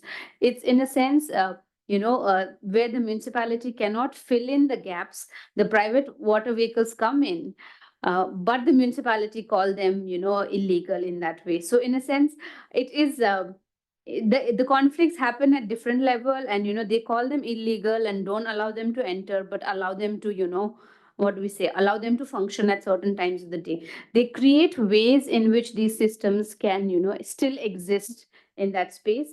And lastly, when people are pushed out of public services, they do make their way into the into the state services in discrete ways, also by looking at how leakages of the connections are happening. So in a way, there's always a space in which people are making use of the state bodies in different ways. And in terms of what are we going to do about it, we know the India water policy has been in the works since 2020. We haven't heard much on it. There have been lots of inputs. But the Water Act 2024 has been released, but we still don't have a water policy in place. So in a sense, in India, it is said that it is difficult to create a very expansive water policy because we have such a vast geography. But the recognition of groundwater, which is not very evident, I think that is one way in which we can look at it. Yeah, thank you.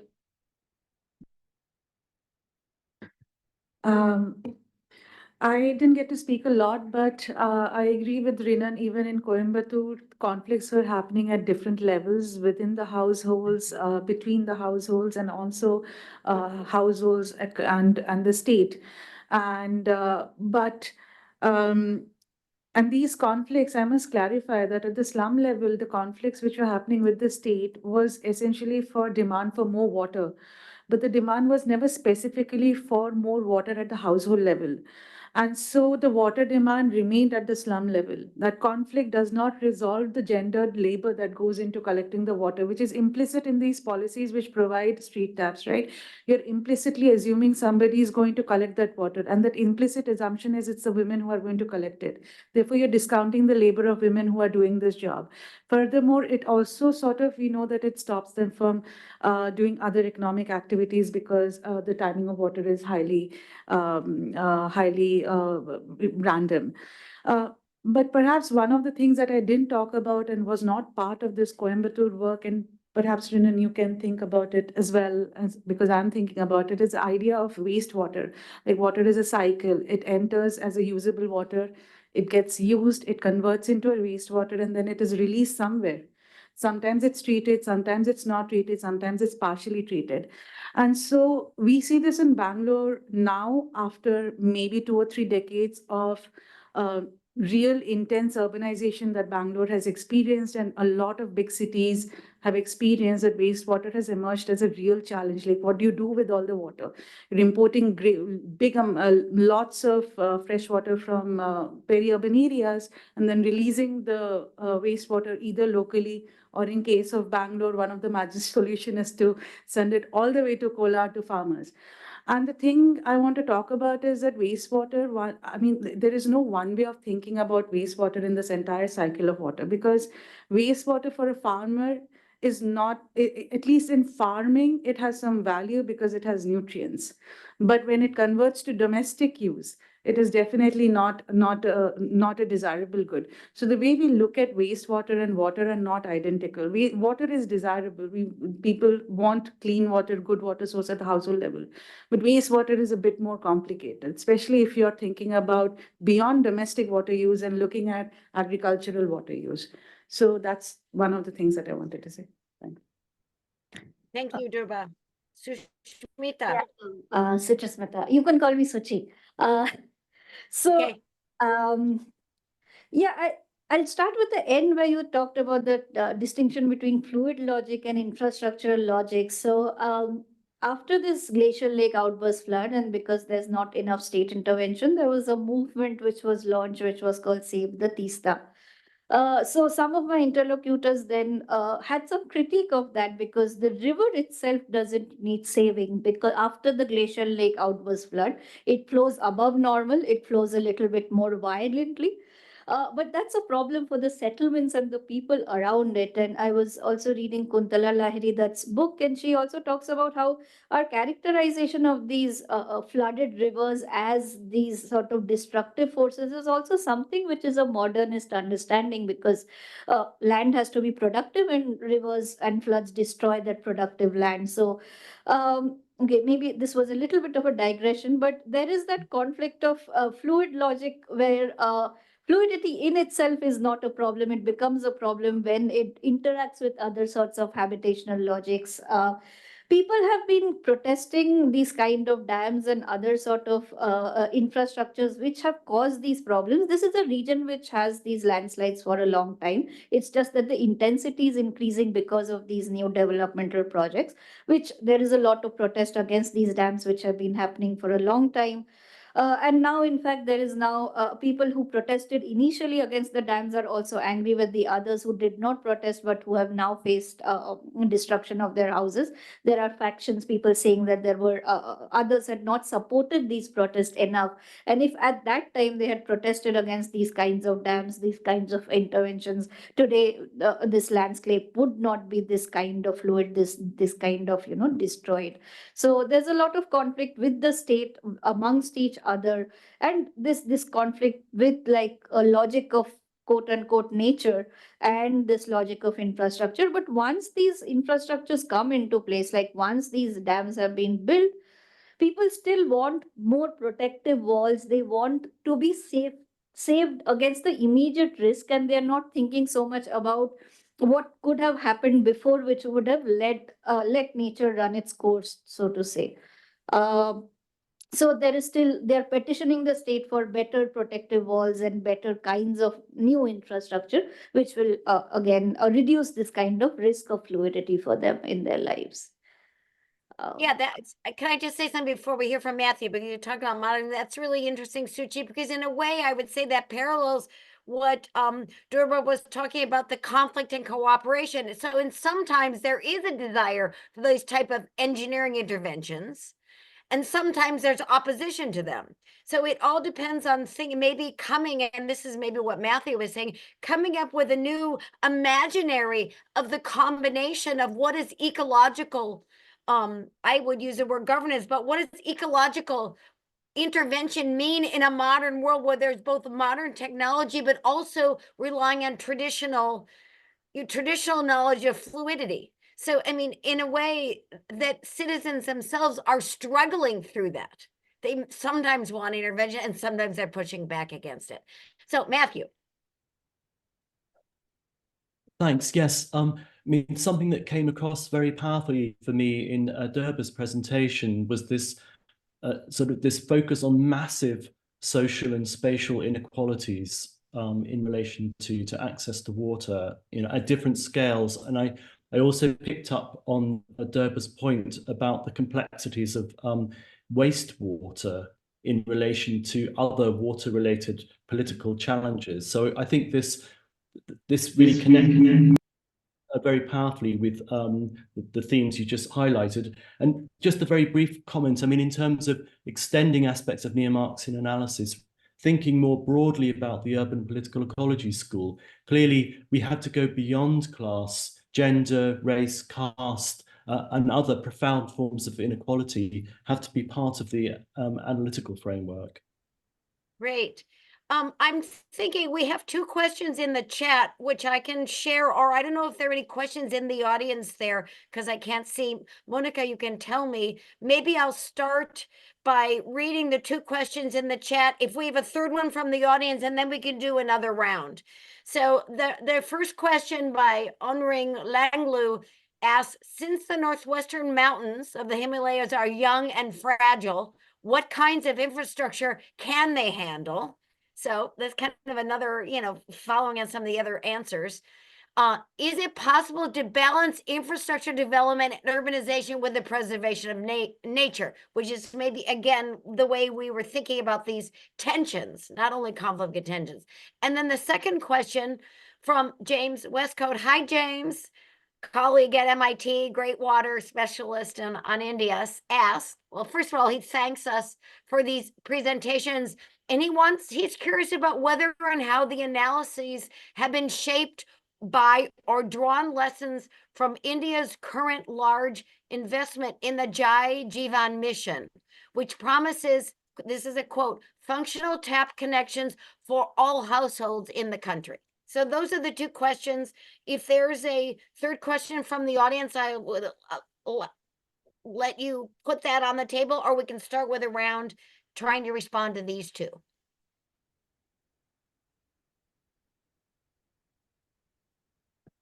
I don't think we have anything from the audience yet. Okay.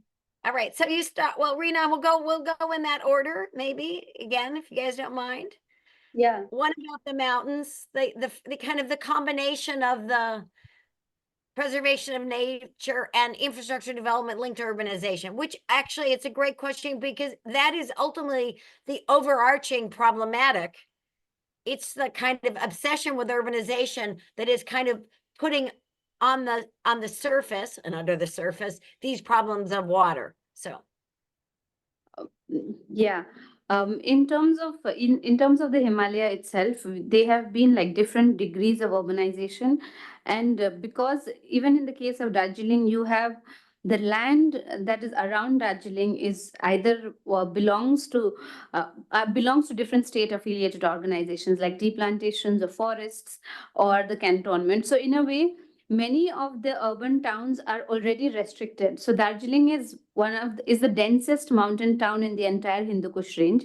And now there's no more space to grow. So I don't think so there's any chance of building anything there. So in many ways, these places have been expanding at rates. But one thing which might have to be kept in mind is the resources that the towns and cities itself are dependent upon, such as some forested areas or even the water source, or of course the water sources and the spring sheds.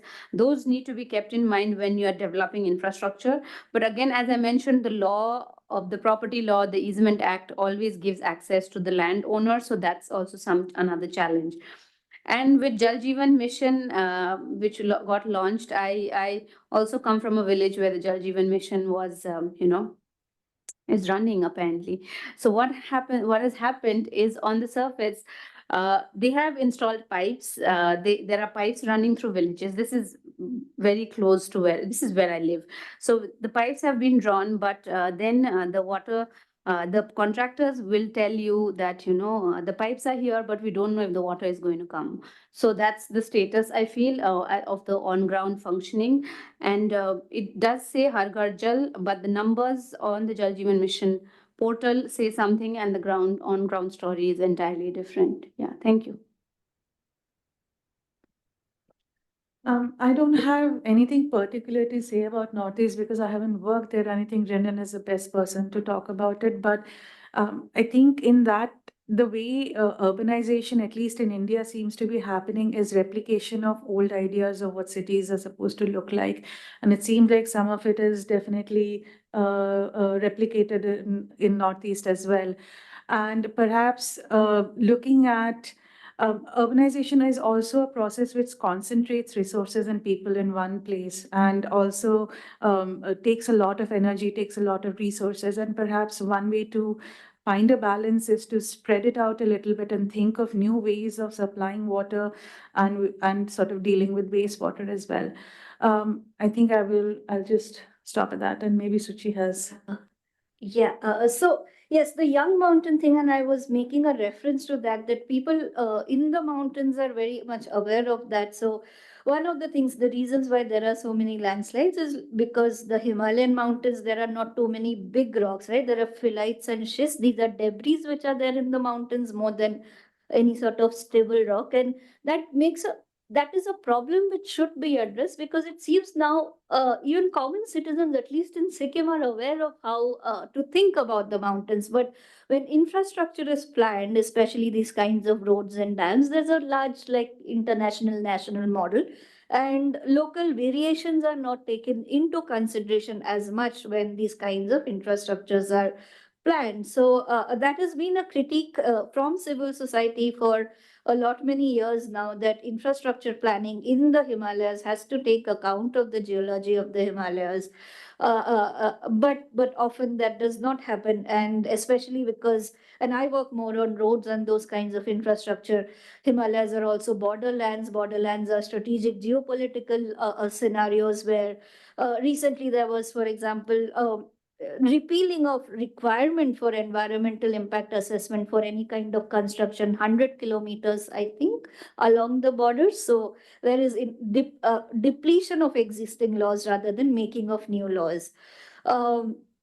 So, and Jal Jeevan Mission, yes, Sikkim does very well in Jal Jeevan Mission. It was given some sort of award in 2022. So I teach a class on development. I show this to my students in Lachen. So Har Ghar Jal, there is that watered pipe which is there, and I ask them what is missing in this picture. There is no tap, because there are so many joras which are continuously flowing with water. So they just draw the pipe from the jora.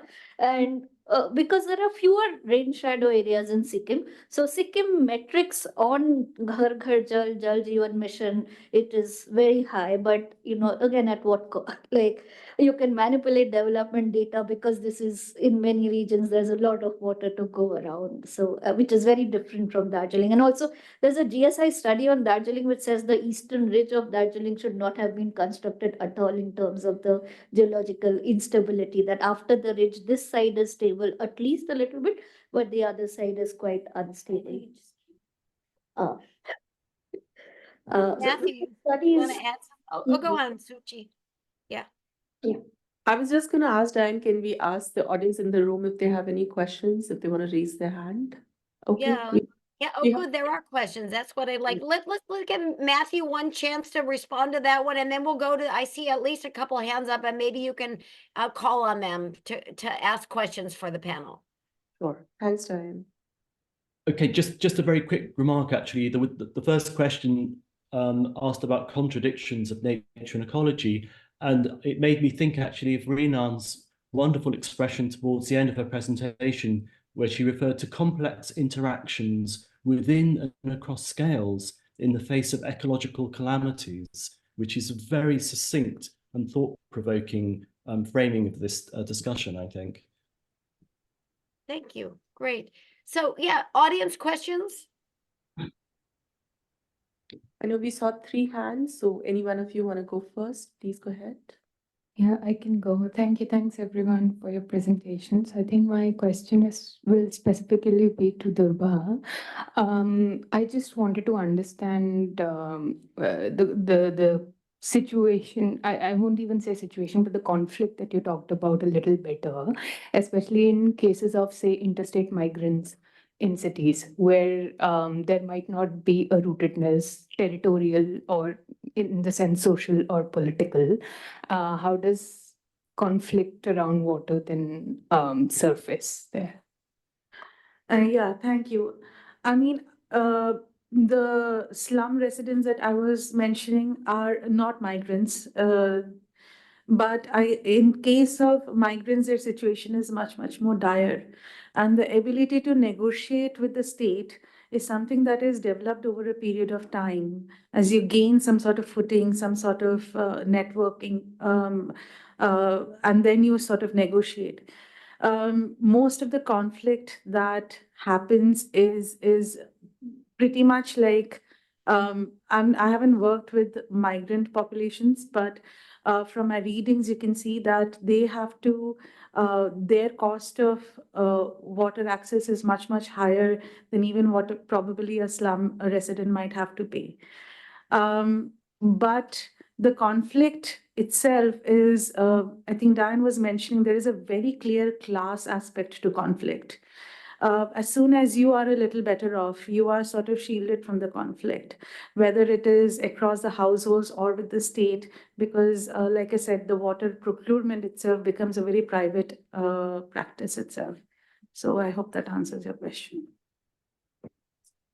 Yep, please go ahead. Another person. Thank you, Rinan, for your presentation and also all the panelists. Rinan, I wanted to know that as we know, Darjeeling is also a tourist destination, right? So in the context of water supply, is there an impact of tourism and water supply? Is there any relation between the two? And second, what I wanted to know is that the source of water, like for instance, in Kalimpong, it's the Neora Valley, right? So the distance from, like for instance, the place I come from is Padang. So from Neora to Padang, the entire distance also, there is an impact. So is it similar in Darjeeling is also what I would want to know, yeah. Yeah. So the tourism question, yeah, that has not been a part of my study, and hopefully, if I get to do something in the future, that's what I'm looking at. However, tourism, there are commercial connections from the municipality at a higher price that they receive, but the supply, when we look at the municipality charts, the segregation that we see is interestingly the cantonment, St. Paul's, the school, and then the rest of the public. So that's how the municipality has segregated. And within the rest of the public, you have commercial, and then you have household connections. And most of the big hotels that we know which have area, most of them have rainwater harvesting systems because they have the space to do so. But they also have tankers. Some of them either buy from tankers or they own the tankers itself. So I feel they are outside of the system, but the VIP wards also has the hotels, right? So in a way, what people say is, if from the supply, if you fall in the line of supply and the end of the supply, you get like water twice or thrice, once or twice a week. but the water keeps flowing through the central pipeline. So a lot of people falling in that line can always access water. So that's one thing. And for distance, Neora Valley is around like 100 kilometer, 80 kilometers away, right? From that's a river lifting project. So in Darjeeling, the Sinchel is a stream capturing process, but the Balasan project, which was around like 56 crore, we don't know if it is still working, is a river lifting project, and so that is made by the PHE. And then at the municipality level, you have a 205 crore project by Amrut. But these two need to connect. We don't know if that is going to happen.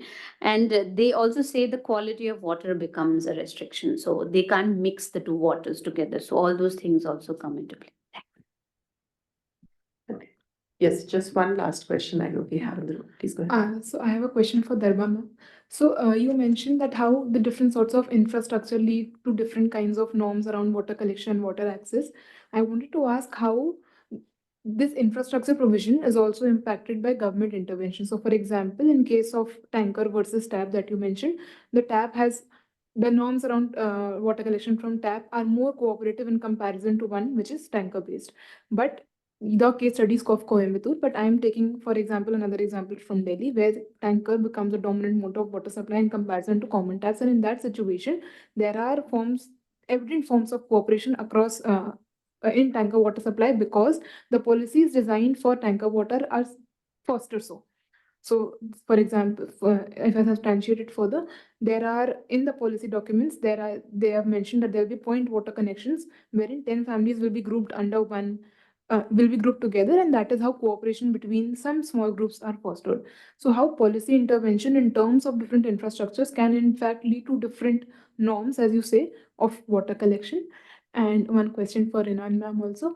So you mentioned that you mentioned about springs and its relation to land property rights and how that leads to access or inaccess of water. And then you say that water mafia is something that emerges, tanker mafia is something that emerges. I wanted to ask what are the forms of, if there are any forms of regulation with respect to the amount of water collected from springs, and how does this tanker mafia, does it operate also in the provision of water to say the VIP areas that you say? So are there these illegal forms of water supply, not just in the informal settlements, but also in these property or VIP areas?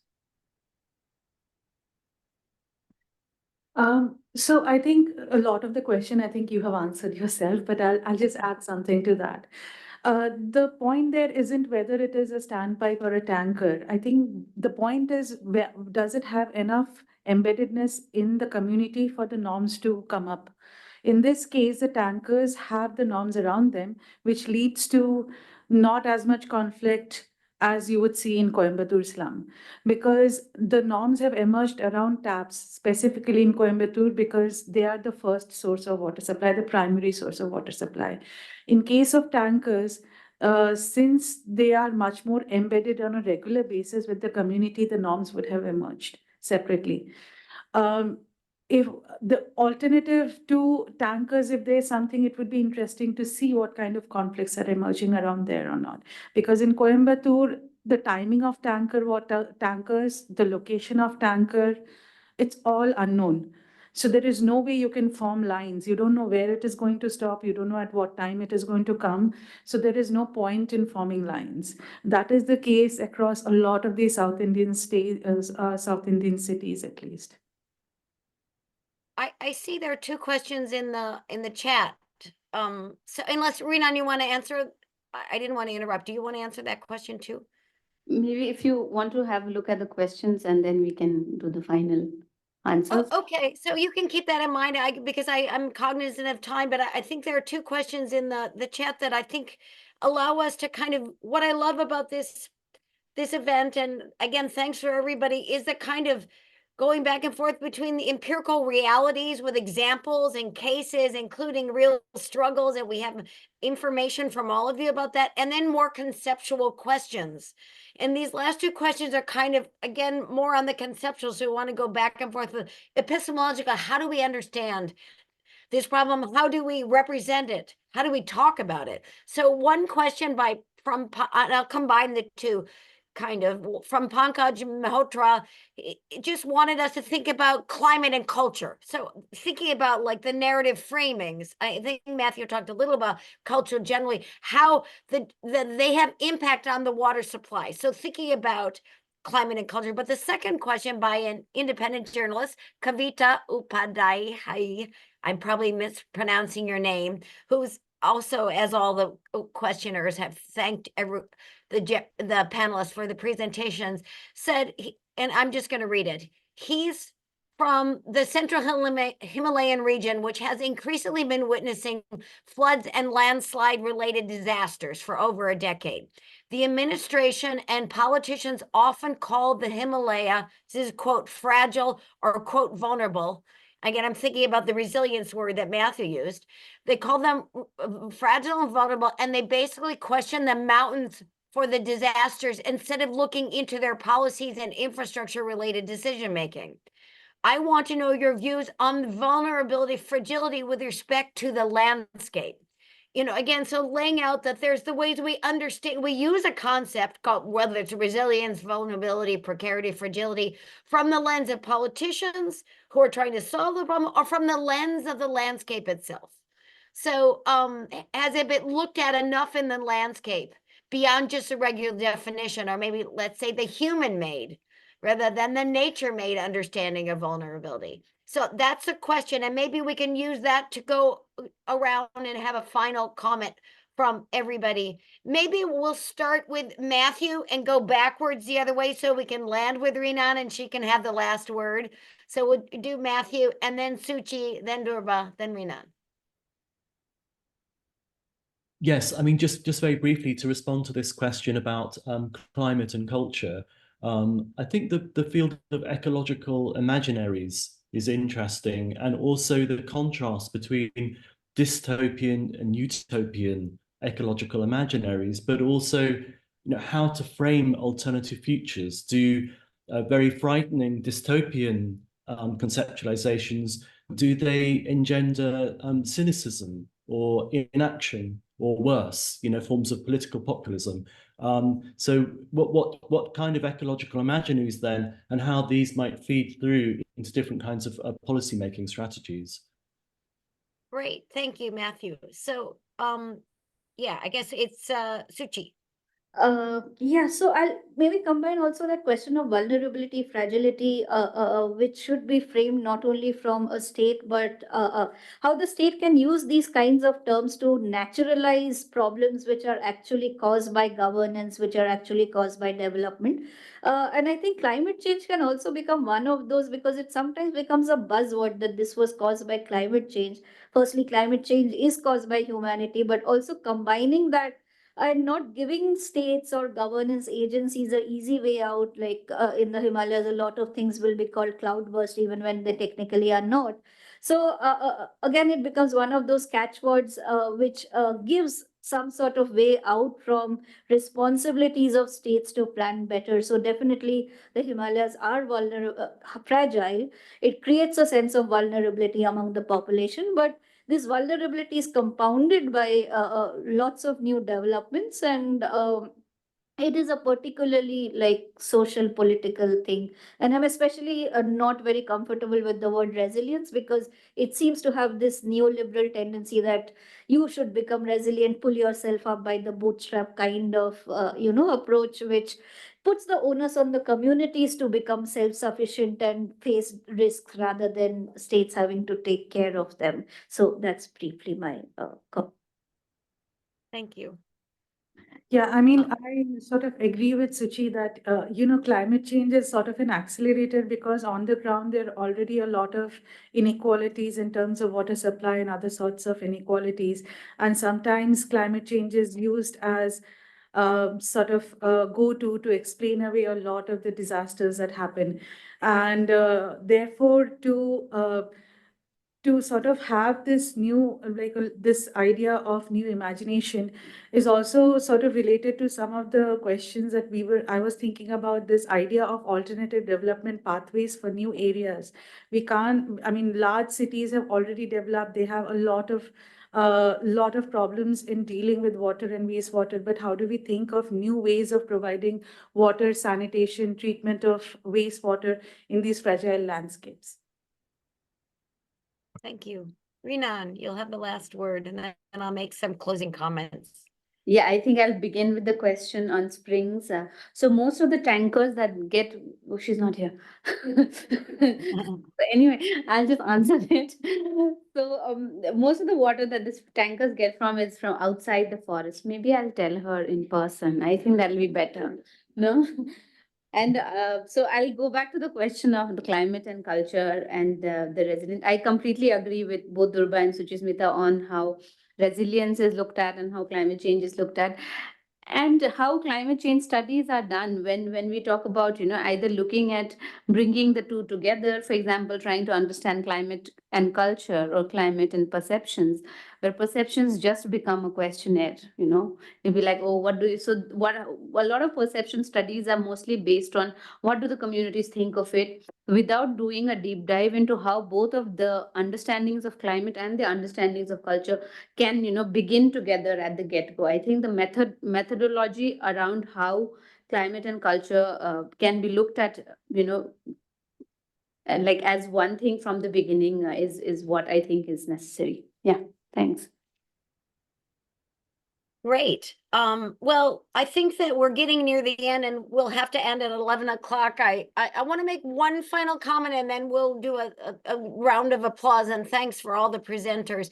I guess taking advantage of my role here as moderator, I want to kind of loop back to this project that I mentioned earlier that I'm involved in, that's funded by an organization in Canada called CFAR, where we look at, or it wasn't mentioned in the bio, humanity's urban future. And urban futures, and we're looking, again, I mentioned one of the cities is Kolkata, so it's in India while we're working on Mexico City, but we are in a subgroup are thinking about, we have 3 entry points into this, our collective work. One is a group thinking about knowing what really is experienced in the city. The second is about imagining, or the discourses of imagining what the city is. And the third is kind of transforming, making. What seems to me today, we have seen all these elements come together, attention to them. So when Matthew mentioned mapping, that's a way of imagining. How do we map these problems? The kind of understanding the conflicts, etc. Their efforts thinking about what can be done to solve these problems. I guess what I would like to throw on the table for everybody to think about for our next seminar next year, if Mittal wants to sponsor that, is an important takeaway for me of the combined knowledge generated by these great presentations was the way in which we have to think about water not as a 2-dimensional problem, but a 3-dimensional problem. Because ideas, constitutional ideas about the law and property, or ideas, imaginaries of a modernization, have historically, and representation of land and water, historically have been 2-dimensional. But what we have learned from Rinan's presentation with her maps about the springs, how they work differently below the ground, above the ground. Then there's territory conflicts, how water goes over that. We heard from Suchi with the kind of struggles over stopping things on the land itself, but not necessarily also working above the ground and below the ground. The struggles over water that Durba talked about, and how class mediates the way in which people have access to water, whether it's only through pipes or only through sharing, as opposed to getting it from under the ground.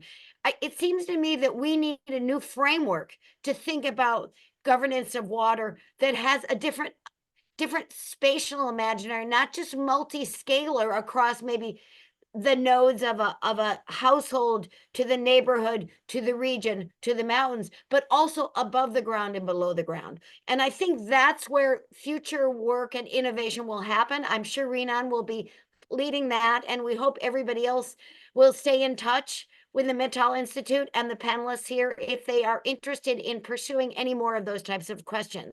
So for the last 2 minutes, I just want to ask the audience to give a round of applause for our panelists. and thank the Mittal Center for all the work and effort into organizing the event, hosting, bringing people to the conference. I wish Matthew and I could have been there. Maybe we'll have an opportunity to carry this conversation forward.